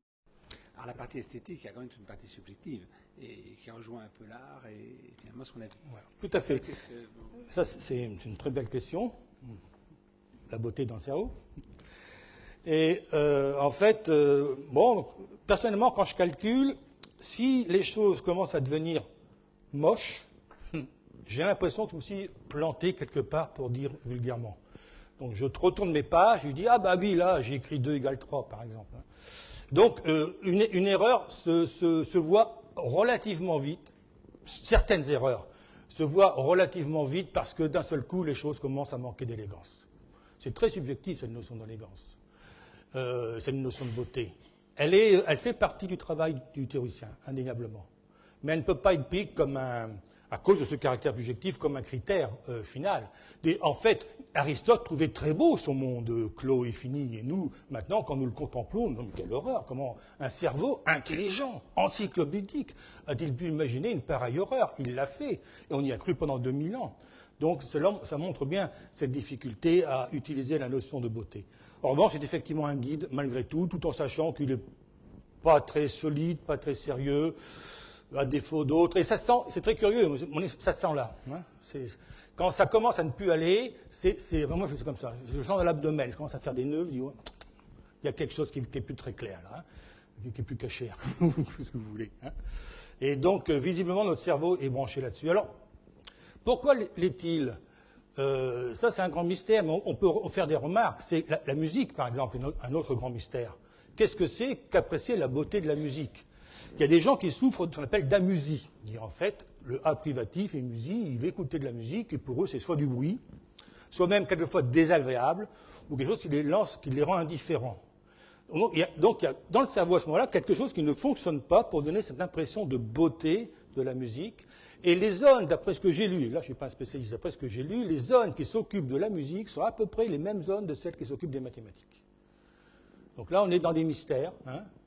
On peut constater des choses, des corrélations de ce type, hein, mais on est en même temps dans des mystères. Il semblerait que notre cerveau ait développé effectivement une certaine notion de beauté. Il aurait fallu faire appel à notre dernier conférencier pour lui demander ce qu'il en pense, puisque la dernière conférence était un forum porté sur Darwin. Hein. La question est, mais je ne peux pas y répondre mieux que ça, je crois. Non, de toute façon, ça dépend beaucoup des chaînes de radio qu'on écoute. D'autres questions? Oui, monsieur, je vous en prie. Allez-y. Voilà. Merci, Jean-François. Merci. Comment peut-on placer le mot progrès dans le savoir? Alors, le mot progrès lui-même est un mot difficile, et vous avez bien raison de préciser dans le savoir. Le mot progrès est un mot difficile. On est dans une période où on commence à ne plus croire trop au progrès. Il est certain qu'à très long terme, la vie va devenir totalement impossible dans notre univers. C'est autant qu'on puisse le prévoir. Mais dans le savoir, effectivement, c'est un sens un petit peu plus précis. Alors, c'est, je crois, à Karl Popper qu'on peut se référer pour ça.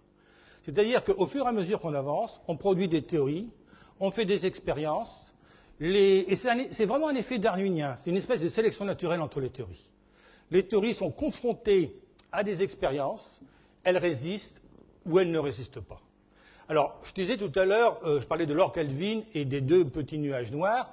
Un nuage noir était l'expérience de Michelson et Morley. C'est-à-dire, cette expérience, en fait, avait pour but de montrer, au fond, que la Terre se déplaçait dans ce qu'on appelait le vent des terres. Pour revenir plutôt à la transparence, ça correspond à mes petits bonhommes. Il y a une époque où les gens pensaient que n'avaient pas conçu cette histoire de mouvement uniforme, et on pouvait penser que, en fait, se déplacer ou être immobile, ça avait un sens absolu. Par rapport à quoi? Par rapport à un éther qui emplissait tout l'espace et par rapport auquel on pouvait être réellement immobile ou se déplacer. L'expérience de Michelson et Morley a montré que ce vent d'éther n'existait pas et qu'en fait, effectivement, ça redonnait une vigueur au statut de mouvement relatif, d'uniformité du mouvement uniforme. Einstein, d'ailleurs, ne cite pas cette expérience dans ses travaux. Il n'en a pas eu besoin. Il était évident pour lui que c'était bien plus beau de comprendre que ce mouvement relatif était la bonne façon de voir les choses. Alors, après, qu'est-ce qui s'est passé? Eh bien, il s'est passé qu'il y a eu des expériences. Ah, tiens, l'espace et le temps peuvent se mélanger, parce que c'est ça que ça veut dire. Évidemment, avec l'idée qu'il n'y a plus en même temps, que ça ne peut plus être dit, et qu'il faut donc se faire effondrer la façon de comprendre le temps, il a fallu faire s'effondrer notre façon de comprendre l'espace. Il a fallu faire des expériences pour vérifier si c'était vrai ou pas. Alors, des expériences, l'expérience de Michelson et Morley, déjà en était une. Après, il y a eu EEK MC2 des conséquences directes, et tout ce qui est énergie nucléaire est une conséquence indéniable de la relativité. On ne voit vraiment pas comment on pourrait faire comprendre ce genre de phénomène avec une physique classique. Est-ce que ça prouve la théorie? Ça ne prouve pas la théorie. Ça rejette, en fait, les théories qui ne peuvent pas l'expliquer. Donc, ce qui se passe, c'est qu'au fur et à mesure qu'on progresse, on produit des théories qui, malheureusement, je pense, ont une tendance à devenir de plus en plus sophistiquées, avec la question de savoir, par moments, si nous ne sommes pas trop sophistiqués, s'il n'y a pas moyen d'être plus simple. En tout cas, ces théories se produisent, elles sont comparées avec l'expérience chaque fois, et le progrès dans le savoir, c'est l'adéquation de plus en plus forte entre les théories produites et les expériences effectuées. Et là, il y a effectivement un progrès tout à fait net. De ce point de vue-là, il y a un titre d'un livre de Karl Popper qui s'appelle « La connaissance objective », pour dire que la connaissance n'est pas une chose subjective, que c'est vraiment une connaissance qui est objective, même si c'est un cerveau humain qui le produit. C'est produit par un cerveau humain, certes, mais c'est vérifié, validé, non pas prouvé, par des résultats expérimentaux. Et il est certain, si vous comparez les anciennes théories et les nouvelles, avec du recul, qu'on a progressé. Je parlais d'Aristote, on peut recommencer. Dire que, par exemple, effectivement, les seuls mouvements possibles sont ceux que j'ai expliqués, ça n'est pas une explication physique, et Aristote lui-même, apparemment, s'en est aperçu. L'explication du phénomène des marées qui avait échappé à Galilée, c'est l'attraction universelle, et les conséquences de théorie de Newton. Avant cela, on ne savait pas expliquer le phénomène des marées, et non seulement on peut les expliquer de nos jours, mais non seulement qualitativement, mais quantitativement. Donc tout ça est effectivement un progrès. Ce qui constitue aussi un progrès, peut-être pas au sens humain du terme, mais un progrès dans le savoir, c'est un progrès dans la technologie. Parce que le savoir, ça peut être l'aspect fondamental. On oppose souvent fondamental. Mais aussi la technologie. Regardez autour de nous les lumières, les montres, il y a peut-être des gens qui ont des Rolex ici, je ne sais pas, etc., etc. Tout ça ne serait pas possible sans des progrès réels dans la compréhension de la manière dont le monde est constitué. Et tout en sachant que cette compréhension est certainement très insuffisante. Est constituée ou fonctionne? Alors, c'est tout à fait... Du moins, quand une théorie dit quelque chose, elle dit ça fonctionne comme ça, ou si on s'en base sur Turing, elle peut fonctionner comme ça. Dire et constituer, c'est déjà faire un pas de plus et peut-être de trop, certainement. C'est réellement faire une ontologie comme la physique classique a fait. Dire c'est constitué d'objets bien localisés et de champs, ça c'est faire de l'ontologie au sens le plus fort du terme. Et en fait, il faudrait mieux dire ça fonctionne comme si, etc. Et là, vous avez totalement raison de me reprendre. Une question là, si vous me permettez. Les mathématiques. Alors, si je suis déjà pas physicien, c'est pas pour être en plus mathématicien. Donc, vous me pardonnerez si je dis des énormités. Mais une question qui revient souvent et dans ma tête, ce qui est pas garant de sérieux, mais il n'y a pas que dans la mienne, je m'en suis rendu compte. C'est concernant les mathématiques, c'est la question suivante est-ce que les mathématiques, est-ce que le monde, l'univers, appelons les choses, est mathématique? Ou est-ce que ce sont les hommes qui mettent des mathématiques pour comprendre et pour décrire le monde et l'univers? En d'autres termes, bon sang de bon bois, pourquoi pi ça tombe pas juste? Vous posez une question là qui fait débat, à laquelle je ne peux pas répondre autrement qu'en donnant mon opinion personnelle. Voilà, ça sera déjà profondément. Donc, comme vous l'avez dit, certaines personnes pensent que les mathématiques sont faites par notre cerveau, et d'autres, en fait, qui sont des platoniciens, pensent qu'ils existent d'une certaine manière dans un monde d'idées platoniques, où Karl Popper disait le troisième monde, etc. Certains types de créationnistes aussi, voilà, d'ailleurs. Hein. Tout à fait, oui, tout à fait. Bon, moi, ma conviction, c'est une conviction qui vient de la pratique des mathématiques, non pas en tant que mathématicien, c'est très important, mais en tant que physicien théoricien. C'est que, comme je l'ai dit tout à l'heure, si je me trompe dans mes mathématiques, ça ne marche plus. Une des choses que j'ai faites, le mot est barbare, s'appelle la théorie de l'eurismie généralisée. C'est une théorie que j'ai construite avec des collaborateurs. On a mis 10 ans à la construire. On a mis 5 ans de plus avant d'arriver à la première application. Donc c'est 15 ans de mathématiques, de calcul, basés sur des théories physiques, de calcul. Il faut beaucoup de temps. Et lorsque les premières expériences sont faites et que vous apercevez devant vous vos calculs correspondent aux points expérimentaux, je crois que quiconque a vécu ça a l'impression de toucher un grand mystère. Et je ne peux pas avoir l'impression que les mathématiques soient la création de l'esprit humain. Naturellement, en tant qu'être humain, quand je fais mon travail de physicien, j'utilise les mathématiques que nos cerveaux ont créées. Cela ne m'empêche pas de penser qu'en même temps, ils sont un ingrédient du monde, ne serait-ce que parce que, naturellement, ils fonctionnent. Hein.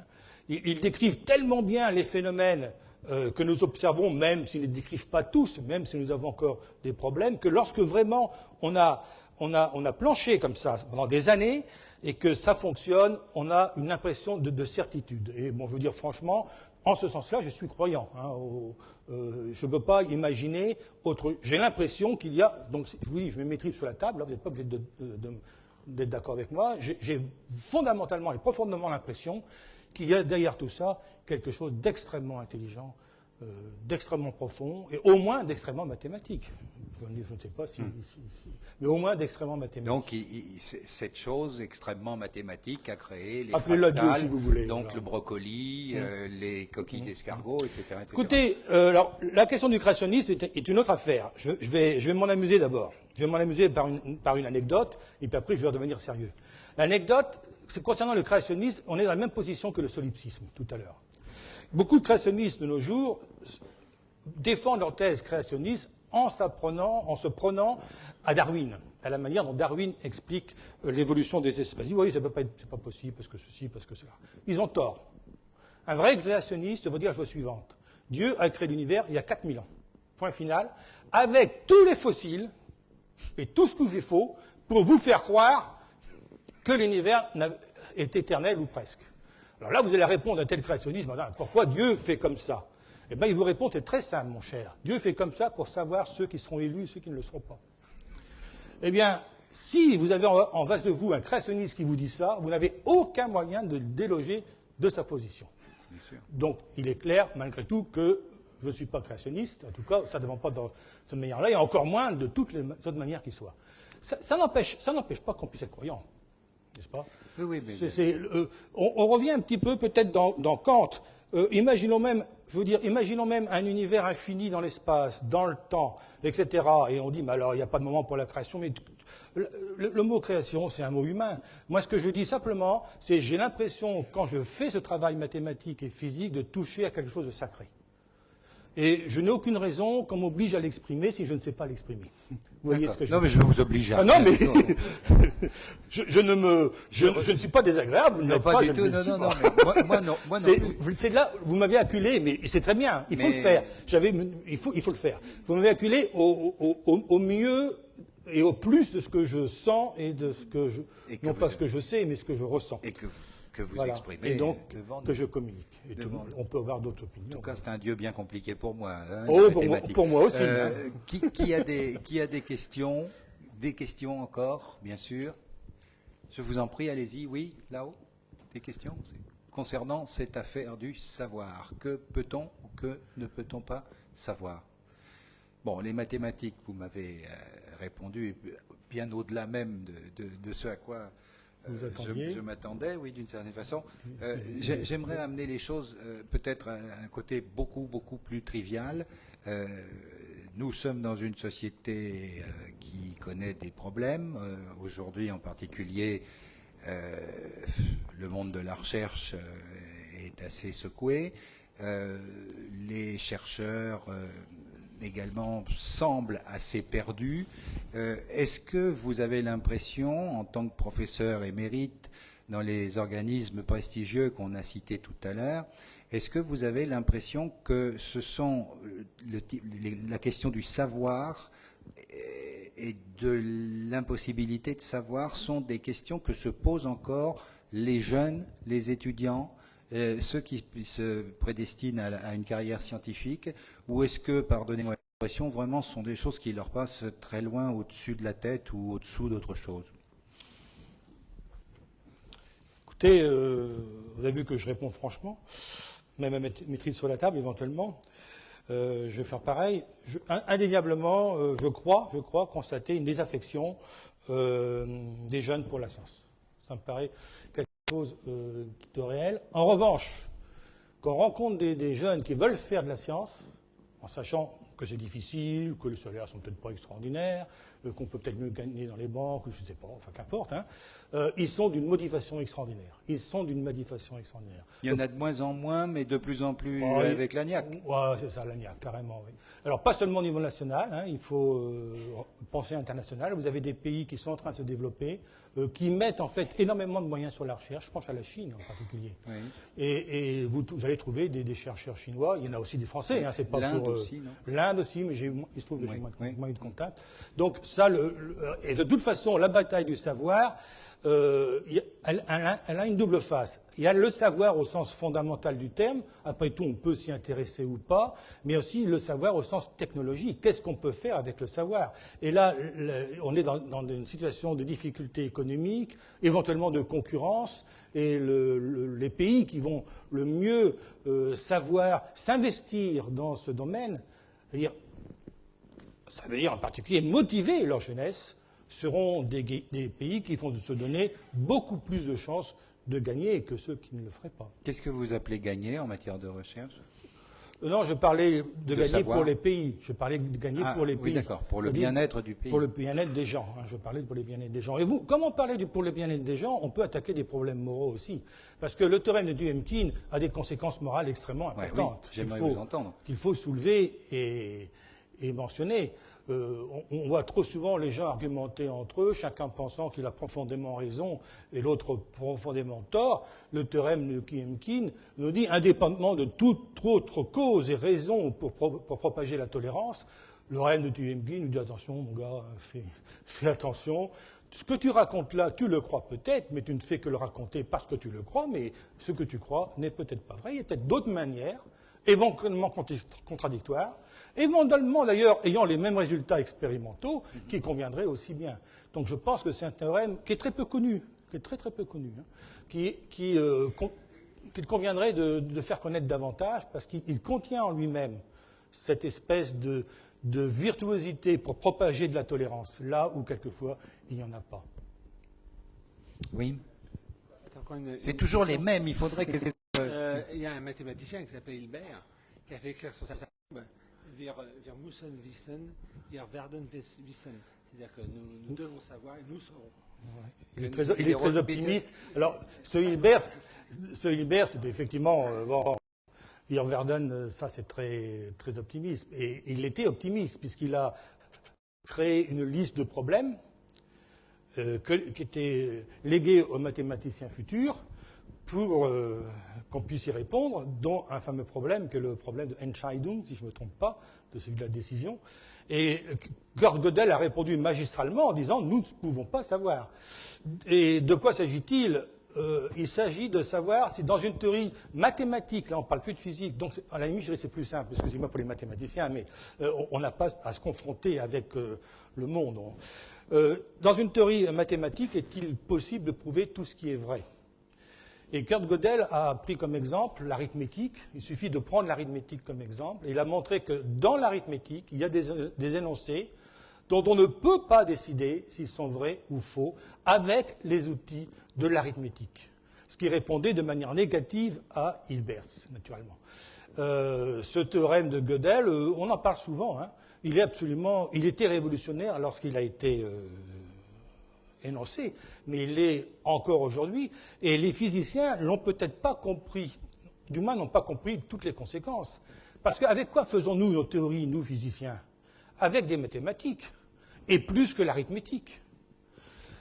Alors, Gödel dit, voilà, vous avez ce qu'on appelle un indécidable, c'est quelque chose dont vous ne pouvez pas décider. C'est un peu d'ailleurs comme dans le théorème de Duhem-Kiel au sens physique, on avait deux théories tout à l'heure, laquelle peut-on décider ?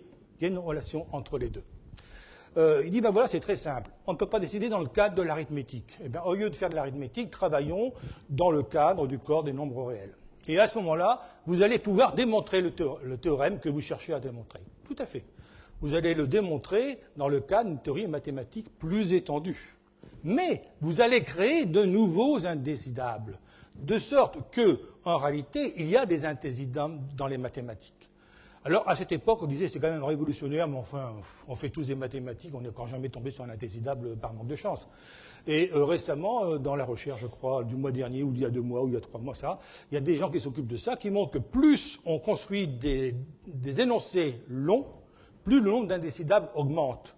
De sorte que le nombre d'indécidables, la probabilité de tomber sur un indécidable dans l'ensemble des énoncés est en fait égale à 1. Et ce sont les énoncés décidables qui ont une probabilité nulle. Entre autres termes, nous, qui ne parlons que de décidables, nous travaillons dans un monde de probabilité nulle par rapport au monde mathématique. Et ça pourrait être fort bien une des difficultés que rencontrent les physiciens à l'heure actuelle. Ah ouais, donc ça donne le moral, ça. Non, alors c'est très optimiste parce que, en fait, vous savez, c'est très beau de jouer avec le voile de Maya, ces irisations. Ah oui, tout d'accord, ça, mais enfin. ça occupe une vie. Non, mais imaginez que vous dites, voilà, j'étais là, je suis professeur émérite, c'est fini, je m'assois sur ma chaise, qu'est-ce que je fais maintenant ? Il me restera à écouter Bach, Mozart et bien d'autres choses, certainement. Bon, oui, mais enfin, en même temps, ça serait un petit peu décevant de se dire que c'est fini. Mais ce dont vous parlez, ce ne sont pas les fameuses conjectures, Ce sont les théorèmes d'incomplétude de Gödel. hein ? Parce que- Alors, les conjectures, c'est autre chose. C'est des choses qu'on conjecture, qu'on va peut-être pouvoir prouver un jour. Bah, il y en a, Fermat, Voilà, ça y est, tout à fait. etc. Mais il y en a qui sont des indécidables. Et on ne sait pas forcément prouver que c'est indécidable. La relativité dont vous parliez tout à l'heure, d'après ce que j'en ai pu comprendre, elle est quand même sortie de la tête de plusieurs hommes d'ailleurs, il n'y a pas qu'Einstein, mais enfin, elle est arrivée avec ce regard de l'observateur extérieur au système observé. Je dis des bêtises ou pas ? Non. Est-ce que l'on peut espérer que, par exemple, cette réconciliation entre la mécanique quantique, d'ailleurs j'aime pas le mot de mécanique quantique, mais enfin entre les phénomènes quantiques et la relativité, puisse venir également d'une sorte de mise en perspective d'un observateur sur les phénomènes quantiques. Je m'explique, en particulier pour les problèmes de décohérence. Quand on regarde, quand on observe, quand on mesure, quand on fait une mesure, l'objet prend une position. C'est bien ce que vous disiez, ce que disent les... Bon. Est-ce qu'un observateur qui observerait quelqu'un qui prend une mesure, ça resterait un problème pour lui, cette décohérence. Alors, on a quelque chose de vertigineux qu'on appelle les amis de... Le mot m'échappe. On va dire les amis de Julien, tiens, mais c'est pas Julien, qu'importe. On ne fait pas partie, moi. Hein, le mot me reviendra peut-être. Enfin, la chose est la suivante. Vous avez un laboratoire, vous avez un gars qui observe un phénomène quantique. Tant qu'il n'a pas observé, il ne connaît pas la propriété, il ne connaît pas le soyeux de l'objet. Il observe, il dit « Ah, c'est plus 1 ». Maintenant qu'il a cette information, il va pouvoir réécrire la description de l'univers, disons de la fonction d'onde, en prenant en compte l'information en question. Avant la mesure, les choses sont décrites mathématiquement d'une telle manière. Après la mesure, maintenant qu'on sait quelque chose de plus, les choses sont écrites d'une autre manière. Maintenant, vous enfermez, le gars est bien dans un laboratoire, il faut se poser, les amis de Wigner, voilà. Vous supposez un autre gars qui est en dehors du laboratoire et qui, lui, ne sait pas que l'observation a été faite. Il continue à décrire l'univers dans l'ancienne manière. Et jusqu'au moment, peut-être 2 heures plus tard, où l'autre, le premier, à travers un petit guichet, lui dit « Voilà, j'ai trouvé ça ». D'un seul coup, c'est son univers à lui qui vient d'être modifié.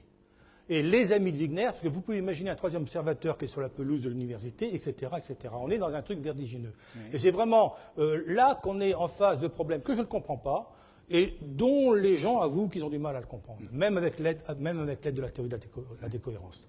La théorie de la décohérence apporte quelque chose de fantastique, c'est qu'elle nous permet de comprendre comment, du moins c'est un moyen de comprendre comment, malgré que le monde quantique se comporte de manière aussi bizarre, nous puissions le voir de manière quantique. Vous pouvez en dire un mot pour les personnes qui ne verraient pas très simplement. En fait, alors très simplement, si vous voulez, pour moi aussi, hein. Pour un phénomène quantique, il faut les objets, il n'y a plus d'objets localisés, tout ça. Ce sont des fonctions, disons, mathématiques, hein, et on peut les ajouter. On peut ajouter ces fonctions mathématiques parce que les équations ont la propriété d'être linéaires, et donc on peut ajouter ces fonctions mathématiques. Et ça, c'est ce qui pose le problème. Alors, un exemple concret, on parle toujours du chat de Schrödinger. Imaginez un chat dans une boîte. Imaginez que ce chat, dans cette boîte, vous ayez une petite fiole de poison, qu'on puisse activer la petite fiole de poison et la casser à l'aide d'un marteau, qui tombe parce que c'est un atome radioactif qui va se désintégrer. Vous êtes à l'extérieur de la boîte est fermée. Pour vous, il y a une fonction mathématique dont je parlais tout à l'heure qui va décrire chat vivant plus marteau pas tombé, fiole pas cassée, etc. Et puis, il y a une autre fonction mathématique qui décrit l'inverse, chat mort plus fiole brisée, etc. Pour l'observateur qui est en dehors de la boîte, ce qui existe, c'est la somme des deux. Alors, mettons A plus B. Or, on n'a jamais vu un chat ni mort ni vivant. Or, les atomes se comportent comme ça. Donc, à quel moment les choses se transforment-elles? Est-ce qu'il faut, au lieu des atomes, il faut prendre des molécules un peu grosses? Et en fait, les expériences sont faites. Maintenant, on sait faire avec des molécules très, très, très grosses, des fullérenes, hein, des choses comme ça. On sait faire des interférences, on appelle des interférences quantiques. Et donc, on n'a pas de limite. Il n'y a pas de raison qu'il y ait de limite. Alors, qu'est-ce qui fait cette transformation? Eh bien, c'est ce qu'on appelle la décohérence. C'est qu'en fait, les objets, nos fonctions A et B ne sont pas isolées. Elles sont en interaction avec d'autres choses. Avec, par exemple, tout simplement, s'il n'y avait que ça, le rayonnement résidu du début de l'univers. Les neutrinos. Non, les photons du départ. Oui. Ah, bon, il y en a partout, etc. Ils baignent tout. Et donc, cela suffirait, les calculs le montrent, à décohérer. Décohérer, c'est faire quoi? C'est dès que l'objet est assez gros, il va être obligé de choisir entre A et B. Il ne peut pas se maintenir dans cet entre-deux quantique. Donc ça, c'est ce qu'on appelle la théorie de la décohérence, alors on dit que les incertitudes ou les non-certitudes quantiques se dissolvent dans l'environnement. Elles ne sont pas éliminées.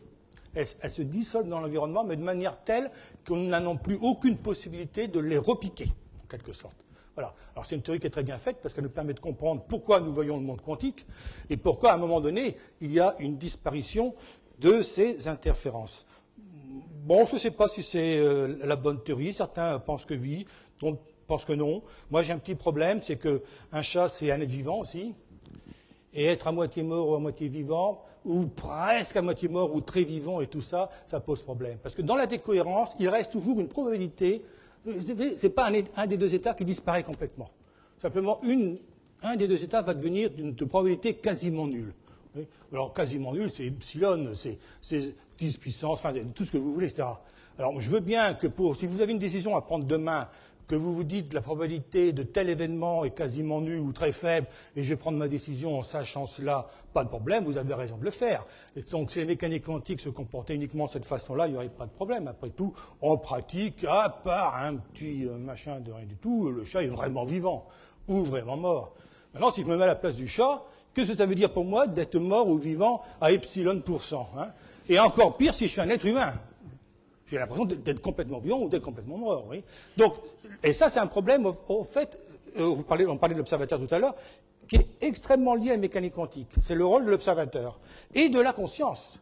Ça a été jusqu'au point qu'un des premiers fondateurs de la mécanique quantique, Neumann, pensait que ce qu'on appelle le choix final au moment de l'observation se faisait dans la conscience de l'observateur, pour vous dire à tel point les questions étaient difficiles qu'il a fallu inventer des idées de ce type-là. Hein. Donc elles ont vraiment été inventées et développées, ces idées-là. Oui, c'est-à-dire que c'était dans la conscience du manipulateur. C'est la conscience qui finirait de dérouiller le tout. Oui. Oui, là, ça devient très d'après Neumann. Hein. Très alambiqué. Oui. Pas d'après la décohérence. D'autres questions? Oui, monsieur. Merci. Bonjour. Parlez bien fort. Bonsoir, oui. Je voudrais revenir à des questions plus terre à terre. Oui. À propos de l'univers. D'ailleurs, monsieur s'est laissé aller à dire dans notre univers. Dans notre univers, oui.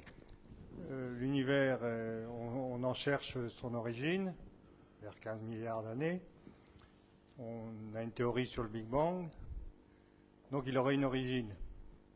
Et on arrive à conceptualiser, on essaie de conceptualiser l'univers au moment du Big Bang. Mais qu'est-ce qu'il y avait avant? Et y aurait-il plusieurs univers? Seraient-ils semblables? Alors, quand je dis dans notre univers, c'était effectivement un réflexe, mais un réflexe correspondant à quelque chose que je pense profondément. Là encore, nous manquons cruellement d'expérience, vous en doutez bien. Mais il y a des propositions théoriques. Alors, le Big Bang, d'abord, il y a notre univers visible, celui que l'on peut observer. Étant donné que la lumière a la vitesse limite, on ne peut pas observer tout l'univers qui est apparu du Big Bang, au moment du Big Bang. On ne peut en observer qu'une toute petite partie, probablement infinitésimale. Donc, on est obligé de préciser, quand on dit notre univers, j'entends notre univers venant du Big Bang et non pas notre univers visible. Maintenant, le Big Bang, comment s'exprime-t-il au point de vue équation? Il s'exprime dans le cadre de la relativité générale d'Einstein. On remonte le temps. L'espace-temps, alors c'est très compliqué, en général quand on pense à une explosion dans l'espace. C'est pas du tout ça, il n'y a pas d'espace, il n'y a pas de temps. Quelque chose se dilate dans l'espace-temps lui-même qui se dilate lui-même. Hein. Une singularité, et alors, en revenant en arrière, on arrive à une singularité. Une température infinie, une densité infinie, etc. Moi, j'aime pas les singularités, mais après tout, je suis pas assez grand pour dire à Dieu ce qu'il doit faire. Hein. S'il a voulu une singularité, pourquoi pas? Et peut-être que ça a eu lieu, mais je suis me sens pas très sympathique avec cette idée. Une autre raison, c'est que j'utilise la relativité générale. Or, pour pouvoir parler du Big Bang, il faudrait utiliser la théorie que nous n'avons pas, qui synthétiserait la relativité générale et la mécanique quantique. Si l'on fait cela, il y a des tentatives. On peut magouiller un petit peu les équations, même si on sait que c'est pas bien. Hein. Il y a sûrement eu un vrai Big Bang. J'en suis personnellement persuadé, je ne peux pas vous le prouver. Mais ça fait partie des hypothèses possibles et des théories qui, sur le papier, fonctionnent relativement bien. Alors, un pré-Big Bang, ça implique quoi? Ça implique peut-être qu'avant, l'univers était immense, qu'il s'est rapetissé dans son espace-temps, qu'il a rebondi. Enfin bon, il y a plein de scénarios possibles. Mais il y a un scénario dans lequel il y aurait des créations permanentes de Big Bang.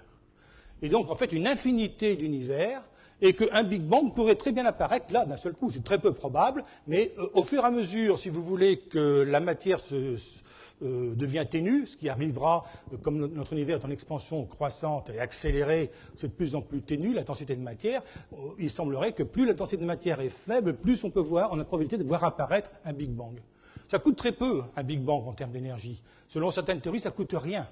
Parce que l'énergie associée à la matière est compensée par l'énergie associée au champ gravitationnel. Donc, c'est une création, si c'est une création au sens, si vous voulez le prendre au sens mot, c'est une création qui ne coûte rien. Hein, ça coûte pas Donc, il est tout à fait possible que ce soit ainsi. Et on a un autre problème en physique, c'est quelle est l'origine des lois de la nature. Quelle est l'origine des constantes fondamentales de la nature? Pourquoi la vitesse de lumière faut-elle tant? Pourquoi la constante h bar faut-elle tant? Pourquoi pas une autre valeur? Il y a des explications là-dessus. On montre que si on les change un petit peu, il n'y a plus rien qui marche. Hein. Donc en particulier, s'il n'y a plus rien qui marche, il n'y a plus d'être vivant pour observer et dire que c'est comme ça. Mais il peut très bien y avoir des univers dans lesquels il n'y a pas d'être vivant. Donc on pourrait très bien imaginer une infinité d'univers avec, en fait, toutes les valeurs possibles et imaginables des constantes de la nature, toutes les lois physiques possibles et imaginables. Hein. Dans certains, il y aurait des observateurs, comme nous, et puis dans d'autres, ce seraient des univers sans observateurs, des univers stériles. C'est tout à fait possible. Ça fait partie des possibles envisagés par les phyniciens qui sont spécialistes du sujet. Et la raison pour laquelle j'ai dit dans notre univers est un instinct, tout simplement parce que profondément, je pense que c'est un peu comme ça que les choses sont. Donc nous sommes actuellement dans un univers qui a pu produire la vie, c'est extraordinaire. Les constantes de nature sont ajustées pour que ce soit possible un petit chouïa après. Il suffit de changer tel boulon d'un tout petit peu et puf, il n'y a plus d'atomes hydrogène, il n'y a plus de carbone. La brique élémentaire de la vie, c'est le carbone. Hydrogène, oxygène, azote. On change un tout petit chouïa, et hop, ces atomes-là sont plus stables. On peut le faire sur ordinateur, dit, je vais changer telle constante, et hop, il n'y a plus d'atomes. Donc il n'y a plus de vie. Ça, c'est extraordinaire que nous soyons dans un tel univers comme ça. Donc, honnêtement, si nous ne l'étions pas, nous ne serions pas là pour le dire ou pouvoir le dire. Ce que l'on sait aussi, c'est que nous ne le serons pas toujours dans cet tel univers. L'univers dans lequel nous vivons, en fait, a eu une période dans laquelle nous vivons qui est très propice à la vie, et il y aura une période dans laquelle la vie ne pourra pas se maintenir aussi loin qu'on puisse le comprendre. Pourquoi? Parce que cette expansion de l'espace-temps au début de l'univers, comment se comporte-t-elle? Pendant longtemps, on avait plusieurs scénarios. Ça allait continuer gentiment en vitesse constante. Peut-être que ça allait revenir vers soi, vers une nouvelle singularité, vers le futur, ça. Et en fait, il y a une dizaine d'années, on s'est aperçu que l'univers avait une expansion accélérée. Donc l'espace-temps est en accélération, dans sa dilatation. Et on peut en tirer des conclusions. Il y aura un moment dans le futur où, quand vous regarderez le ciel, vous ne pourrez pas voir au-delà de la nébuleuse d'Andromède. Tout ce qu'il y a au-delà sera au-delà de votre horizon, ce qu'on appelle notre horizon. Hein. Et puis il y aura un moment où il y aura dans notre horizon uniquement le Soleil, peut-être. Hein. Et puis entre-temps, naturellement, toutes les choses, tout ce qui aura pu se transformer en trou noir se sera transformé en trou noir, etc.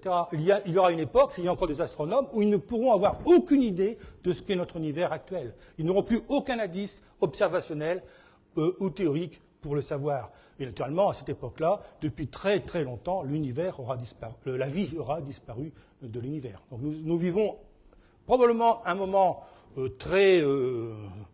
4 milliards d'années, alors c'est énorme, mais non, on a le temps, hein, donc c'est pas si énorme que ça. Et dans un univers dont on ne sait pas combien de temps il durera, en plus, nous vivons une petite période, hein, peut-être même, non seulement dans le temps, mais même dans l'espace. On a eu un forum récemment sur la vie dans l'univers, hein, avec donc des gens très optimistes, d'autres très pessimistes, et dans lequel, de toute façon, l'avenir est certain. C'est pour ça qu'il y a un monsieur qui parlait du progrès dans le savoir. J'ai dit, c'est dans le savoir qu'il faut absolument préciser, parce que sinon, le progrès, non, il n'y en aura pas. On est voué à la disparition dans cet univers. C'est tout à fait clair. Est-ce que la réponse vous convient, monsieur? Ou vous voulez ajouter quelque chose? Non, sans vouloir abuser, je voulais poser une question un peu plus précise. Monsieur a parlé plusieurs fois des champs. Et c'est très mystérieux pour moi. J'ai pas fait Heureusement que vous avez dit tout à l'heure que vous alliez ramener le débat sur des questions terre à terre. Hein. Bon. Alors, les champs, parlons des champs. Alors, les objets, c'est pas mystérieux parce que c'est conforme à notre intuition. D'accord? Il y a une autre chose qui n'est pas mystérieuse. C'est que si je lance ma balle, elle va tomber. Comment je vais décrire le fait qu'elle tombe?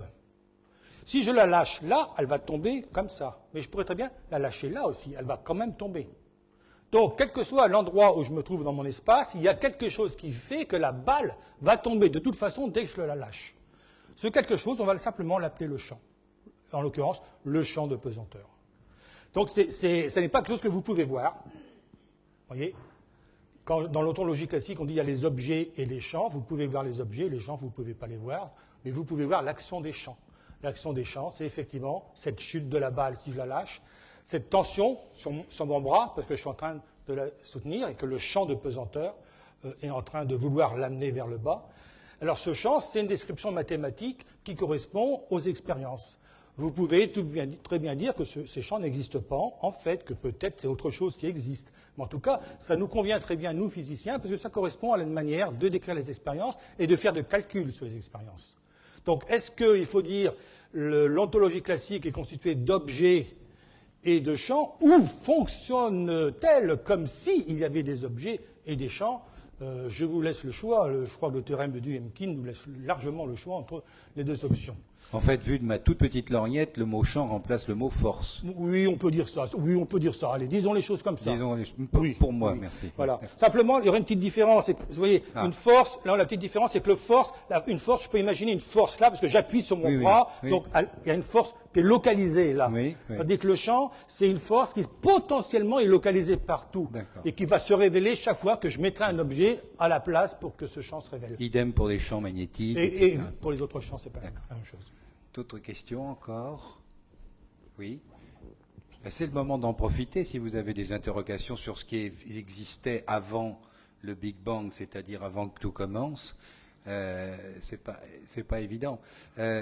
Une chose personnellement là, sur laquelle j'aimerais vous entendre, c'est quand on regarde la façon dont la recherche est organisée en physique, on a un peu l'impression que c'est en physique, en astrophysique, etc., etc. On a un peu l'impression que c'est un domaine. Alors là, je vais être un peu optimiste pour une fois. Pour les gens qui me connaissent, ça va surprendre, mais c'est un domaine un peu préservé, c'est-à-dire où il existe une réelle collaboration internationale, où il existe, des inimitiés, des guéguerres, des machins, des trucs, bien entendu, mais où quand même, malgré tout, quand on trouve quelque chose, la règle veut que ce soit relativement bien partagé, beaucoup plus que dans des domaines tels que la chimie, par exemple, en particulier dans le domaine, dans les applications pharmaceutiques ou médicales, etc., etc. Est-ce que c'est une impression? Est-ce que c'est une naïveté de plus, comme vous les décriviez tout à l'heure? Ou est-ce que vraiment, dans ce domaine-là, on échange quand même? C'est la tradition et c'est la... Bon, j'ai vu dans la salle un de mes collègues chimistes, je ne voudrais pas le vexer. Non, vous me direz qui c'est que je ne me fâche pas avec lui. Je vais parler pour la chimie et la physique en même temps, parce que je pense que les choses sont très proches. Si vous parlez de problèmes pharmaceutiques, on peut parler en physique de problèmes d'énergie nucléaire ou de lancer une fusée ou des choses comme ça. Non, je parle là, c'est clair recherche qu'on peut fondamentale. se trouver, on peut se trouver confronté à certains intérêts. Bon. Ensuite, en recherche fondamentale, nous sommes des êtres humains. Donc, effectivement, il y a des inimitiés, il y a des querelles, des bagarres, des choses pas toujours gentilles. On ne faut pas se faire d'illusions.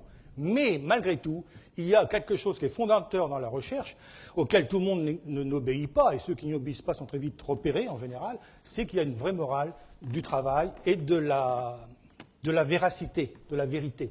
Alors, du moins, de la vérité au sens, j'ai fait cela, je ne l'ai pas inventé, je me suis trompé, je recommence, mon expérience, je l'ai sûrement raté parce que j'ai oublié, ça m'arrive pendant mon test d'état. Après 2 mois de travail, j'ai dit non de Dieu, j'ai pas branché ce machin-là à tel endroit, il faut que je recommence. Je l'aurais pas fait, personne ne l'aurait su, j'ai recommencé. Ça, c'est absolument, ça fait partie profondément du métier, une espèce d'ascèse morale très forte. Donc ça, c'est important parce que ça veut dire que ça donne du crédit à ce que nous produisons. L'autre part du crédit, c'est que nous le produisons et que nos pairs le jugent. Alors, ils peuvent le juger de plusieurs manières. Ils peuvent le juger en disant là, tu t'es vraiment trompé, c'est pas bien, faut corriger. C'est une forme de jugement qui est assez sympathique parce que ça veut dire tu t'es trompé, mais c'est pas idiot ton idée, ça existe. Il y a une forme de jugement qui consiste à vous ignorer complètement. Ça veut dire vous avez pas clé dans l'esmoule, si vous voulez.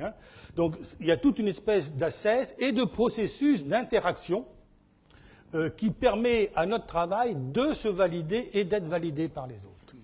Et puis, à notre époque, surtout d'Internet, les gens ont toujours collaboré. Au Moyen-Âge, ils écrivaient des lettres. Quand ils voulaient se balader d'un bout à l'autre de l'Europe, ils le faisaient. Éventuellement, ça prenait du temps. Quelquefois, ils laissaient leur vie sur leur chemin. Bon, après, moi, j'ai pas connu Internet. Au début, Internet n'existait pas, mais je voyageais quand même beaucoup. Et maintenant, avec Internet, c'est devenu une facilité déconcertante. J'ai un collègue chinois avec qui je travaille, pour qui je devais envoyer une lettre de recommandation. Et il se trouve que demain, je pars en vacances. Je pars 3 semaines dans les Alpes. Vous allez voir que c'est gentil comme histoire. Avec la différence de temps et d'espace. Alors là, que il n'y a pas de les problème. Alpes- Internet, donc, je pars et et alors, effectivement, je le verrai. Quand je suis en montagne, maintenant, je ne peux pas voir les paysages sans oui. penser à ça. Je ne suis plus capable de revenir à la vision. Bon. Maladie ça donne de profession- l'épaisseur. au Maladie paysage. professionnelle, d'accord. Ce brave garçon, je lui dis, écoute, j'ai un petit problème, jeudi je pourrais pas, parce que pratiquement tout était prêt, je lui ai demandé la date limite, et la date limite c'était le 23 juin, au moment où je rentre, quasiment. Je lui dis, je pourrais pas, vraiment, avec meilleure attention, mais je te promets que tout est prêt, et que le lundi, 22 juin, je mets la note finale. Puis après, je me dis, le pauvre gars-là, il va angoisser. Hein. Alors, je lui envoie un mail, il dit, écoute, au cas où il m'arriverait quelque chose. Parce que non, mais je suis un spécialiste, je me casse les bras, les machins, je suis un spécialiste des fractures. Donc je lui dis, au cas où je me casserais la jambe en montant le Mont Blanc, écoute, la lettre est prête, demande à ma secrétaire d'imiter la signature. Ça se fait pas, hein. Bon. Il m'a répondu, écoute Gérard, il y a plus malin à faire en vacances que de grimper le Mont Blanc. Hein. Vous voyez que ce genre de collaboration internationale va à ce niveau de gentillesse aussi, Ouais. et ça fait chaud au cœur. Alors arrêtons peut-être aussi un tout petit... Là c'est très sympa, mais on peut peut-être arrêter 10 secondes l'angélisme. Il y a quand même un certain nombre de problèmes qui se posent au niveau de la crédibilité des parutions, puisqu'aujourd'hui les chercheurs sont presque uniquement cotés, j'allais dire, en fonction du nombre de parutions et des organes dans lesquels ils font paraître leurs articles, et que, disons que dans ce domaine, tout n'est pas rose et que il y a un certain nombre de problèmes qui se posent au niveau de la crédibilité, du sérieux, de la relecture et voire même entre guillemets du copinage. Qu'est-ce que vous en pensez dans votre domaine de tout ça? Ça a toujours existé? Non, mais vous avez totalement raison. La Renaissance a toujours existé, à sa manière. Mais le temps fait le tri. C'est la chose importante, c'est que le temps fait le tri. Même avec Internet? Même avec Internet, il fera le tri peut-être même plus rapidement, parce que si quelqu'un raconte des salades, on va le savoir beaucoup plus vite. En revanche, il est vrai que les chercheurs sont souvent notés et puis sur leur taux de publication. Mais si vous faites des publications qui ne sont pas citées, qui n'intéressent personne, ça se voit très vite aussi. Vos travaux ne seront pas cités, vous ne serez pas invités dans des congrès, etc., etc. Donc il y a des moyens, si on veut regarder de très près, de dire oui, ça c'est sérieux ou ça n'est pas sérieux. Et puis, il y a comme toujours des cas qui sont hors normes. Hein. Je pense à un personnage qui a eu le prix Nobel en ayant inventé le groupe de renormalisation, après être resté aux États-Unis plus de 5 ans sans faire une seule publication, ce qui est dans un pays comme les États-Unis assez remarquable. L'université lui a fait confiance, mais il travaillait sur un problème tellement difficile qu'il ne pouvait pas faire de publication, même intermédiaire. Et c'est quand il a... Il n'y avait pas de partiel aux États-Unis? C'était comme ça. Voilà. Ça dépend des universités, vous savez, je pense aussi. Hein, il y a des universités qui sont... Bon, il était connu sûrement comme étant un professeur sérieux, donc on lui a fait au moins confiance en tant que professeur. Peut-être que ses collègues disaient de lui, mais il travaille, je vous jure. Enfin bon, toujours est-il que 5 ans après, il a eu le prix Nobel. Voilà. Donc ce que vous dites est vrai, est faux, et il y a tous les cas de figure, si vous voulez, hein, aussi. Mais il est vrai aussi que les organismes, de plus en plus, prennent en compte des critères quantitatifs, parce que c'est commode, hein, c'est un petit peu comme... des critères quantitatifs dans le domaine, c'est commode. C'est pas complètement dénué de déraison, c'est pas complètement acceptable sur tous les points de vue. Il faudrait, si on veut évaluer les gens, il faut prendre en compte bien d'autres choses que les critères quantitatifs. Il faut prendre en compte aussi tous les travaux de nature administrative ou autre, qui ne produisent pas de publication, mais sans lesquels l'université ou les écoles d'ingénieurs ne fonctionneraient pas. Nous ne voulons pas que nos directeurs ne soient pas des scientifiques. Hein, de la même manière que les médecins ne veulent pas que leurs directeurs ne soient pas des médecins.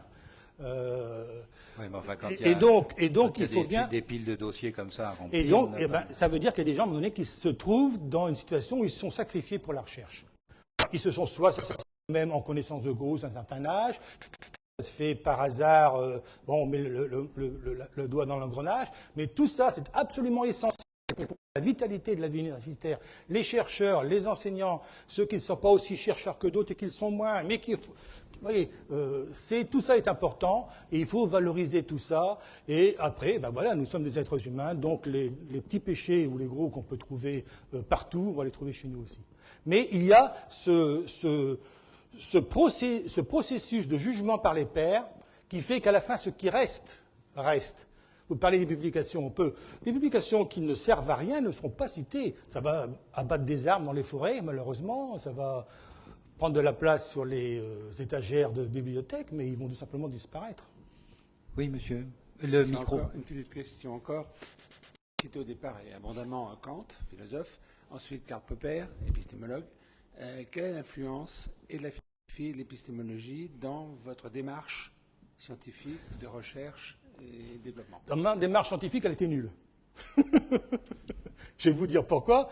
C'est qu'en fait, les travaux auxquels je me suis intéressé, c'était d'abord interaction laser-matière, donc basée sur les équations de Maxwell, qui ne font pas de problème. Je travaille sur la théorie du chaos aussi. Ça, c'est très intéressant, mais ça ne pose pas vraiment de gros problèmes épistémologiques, hein, malgré tous les titres tonitruants qu'on peut voir à droite, à gauche, etc. Et je me suis en revanche plus ou moins en parallèle intéressé aux problèmes d'épistémologie pour mon intérêt personnel. Et c'est devenu croissant depuis 5, 7 ans, depuis que je m'intéresse aux problèmes de mécanique quantique. Donc, dans mécanique quantique. Oui. C'est ça, oui, j'avais mal entendu. Dans la plus grande partie de ma carrière, mes intérêts pour l'épistémologie qui étaient réels n'ont pas eu de conséquences sur ma manière de travailler ou sur mon travail de chercheur. Voilà. En fait, c'est maintenant que je suis bien content d'être physicien au moment où je m'intéresse à l'épistémologie. Oui. Vous êtes professeur émérite, c'est-à-dire que vous n'enseignez plus. Non. Vous avez bien entendu toujours une activité de recherche, Oui. C'est ce qui définit. Qu'est-ce que vous diriez pour convaincre des jeunes gens? Je reviens avec mes jeunes gens parce que c'est quand même... bon. Qu'est-ce que vous leur diriez pour les inciter à se lancer dans de la recherche? Je leur dirais vraiment toute la joie que j'ai eue à faire ce métier, toute la passion qui m'a animé. Je leur raconterai les flashs. Quand vous avez peiné pendant un certain temps sur vos équations et que d'un seul coup tout se met en place, c'est un sentiment. J'ai jamais touché à la cocaïne ni à quoi que ce soit. Je recommande à personne de le faire. Mais à la place, je leur recommande de faire de la physique. Je pense que ça va être très ressemblant. C'est vraiment une impression d'énorme contentement et qui perdure quelque temps. Bon petit trip. Et voilà, bon petit trip. Et puis j'ai eu beaucoup de plaisir avec relations de certains de mes collègues, pas de tous, soyons honnêtes, mais c'est des relations très très fortes au niveau international, pas seulement national ou local. Et tout ça fait que, je ne veux pas dire que c'est le plus beau métier du monde, il y a plein de plus beaux métiers du monde, mais je regrette vraiment pas de l'avoir fait, et ça serait à refaire, je le referai. Et ça vaut largement une vie, et pour un jeune qui se demanderait qu'est-ce que je vais faire de ma vie, c'est un bon choix. C'est un très bon choix. D'autres questions pour terminer? Peut-être, non? Des incertitudes? Oui. Michel, là-haut, Michel Lestume va passer le micro, monsieur.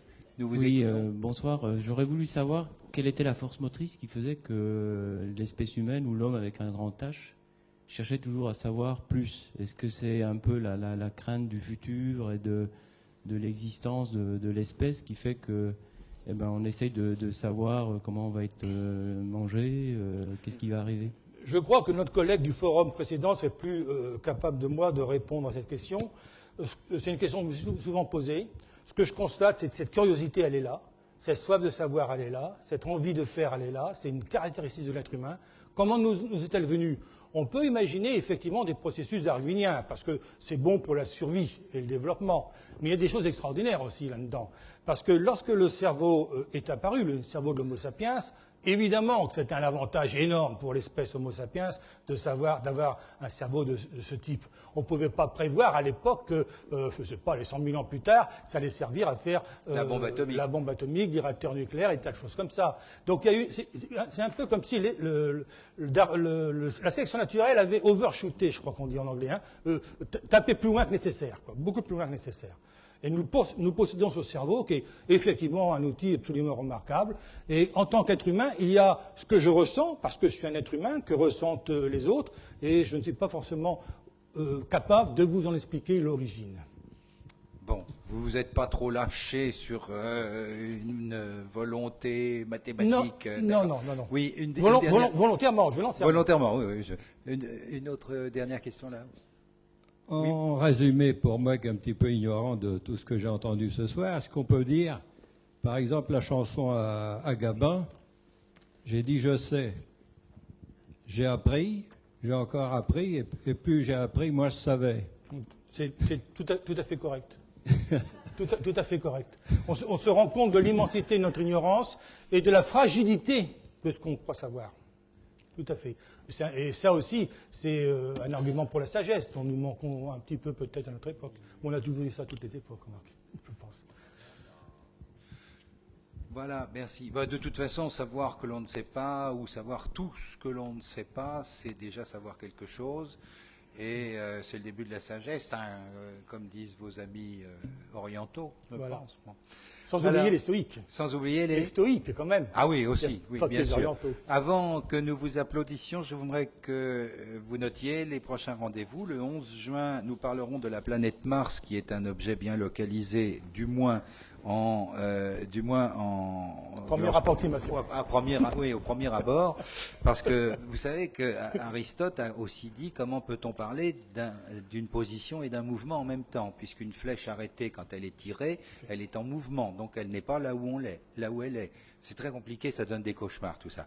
La planète Mars le 11 juin prochain, histoire d'un autre monde, et puis le 25 juin. Ce sera quelque chose, alors là, vraiment un petit peu plus terre-à-terre, devons-nous avoir peur des hormones? Voilà, avec le professeur Beaulieu et sa fameuse, si ma mémoire est bonne, DHEA, je crois, ou quelque chose comme ça. Voilà, eh bien, mesdames, messieurs, je voudrais qu'on remercie monsieur. Merci.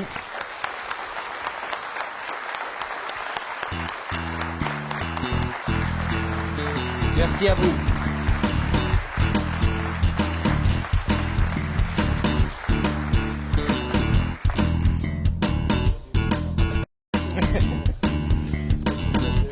Faut savoir s'arrêter. Non, c'était très bien, vos questions étaient intéressantes en plus. Salut. Belle culture. Je te remercie. Je te remercie d'être venu aussi. Oui, collègue chimiste.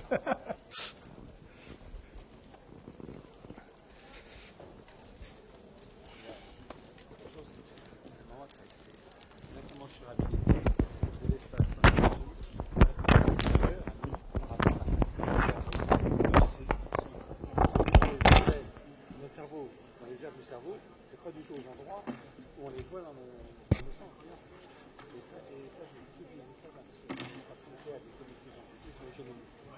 Et justement, notre autonomie, c'est parce qu'on a une frontière, c'est une frontière qui permet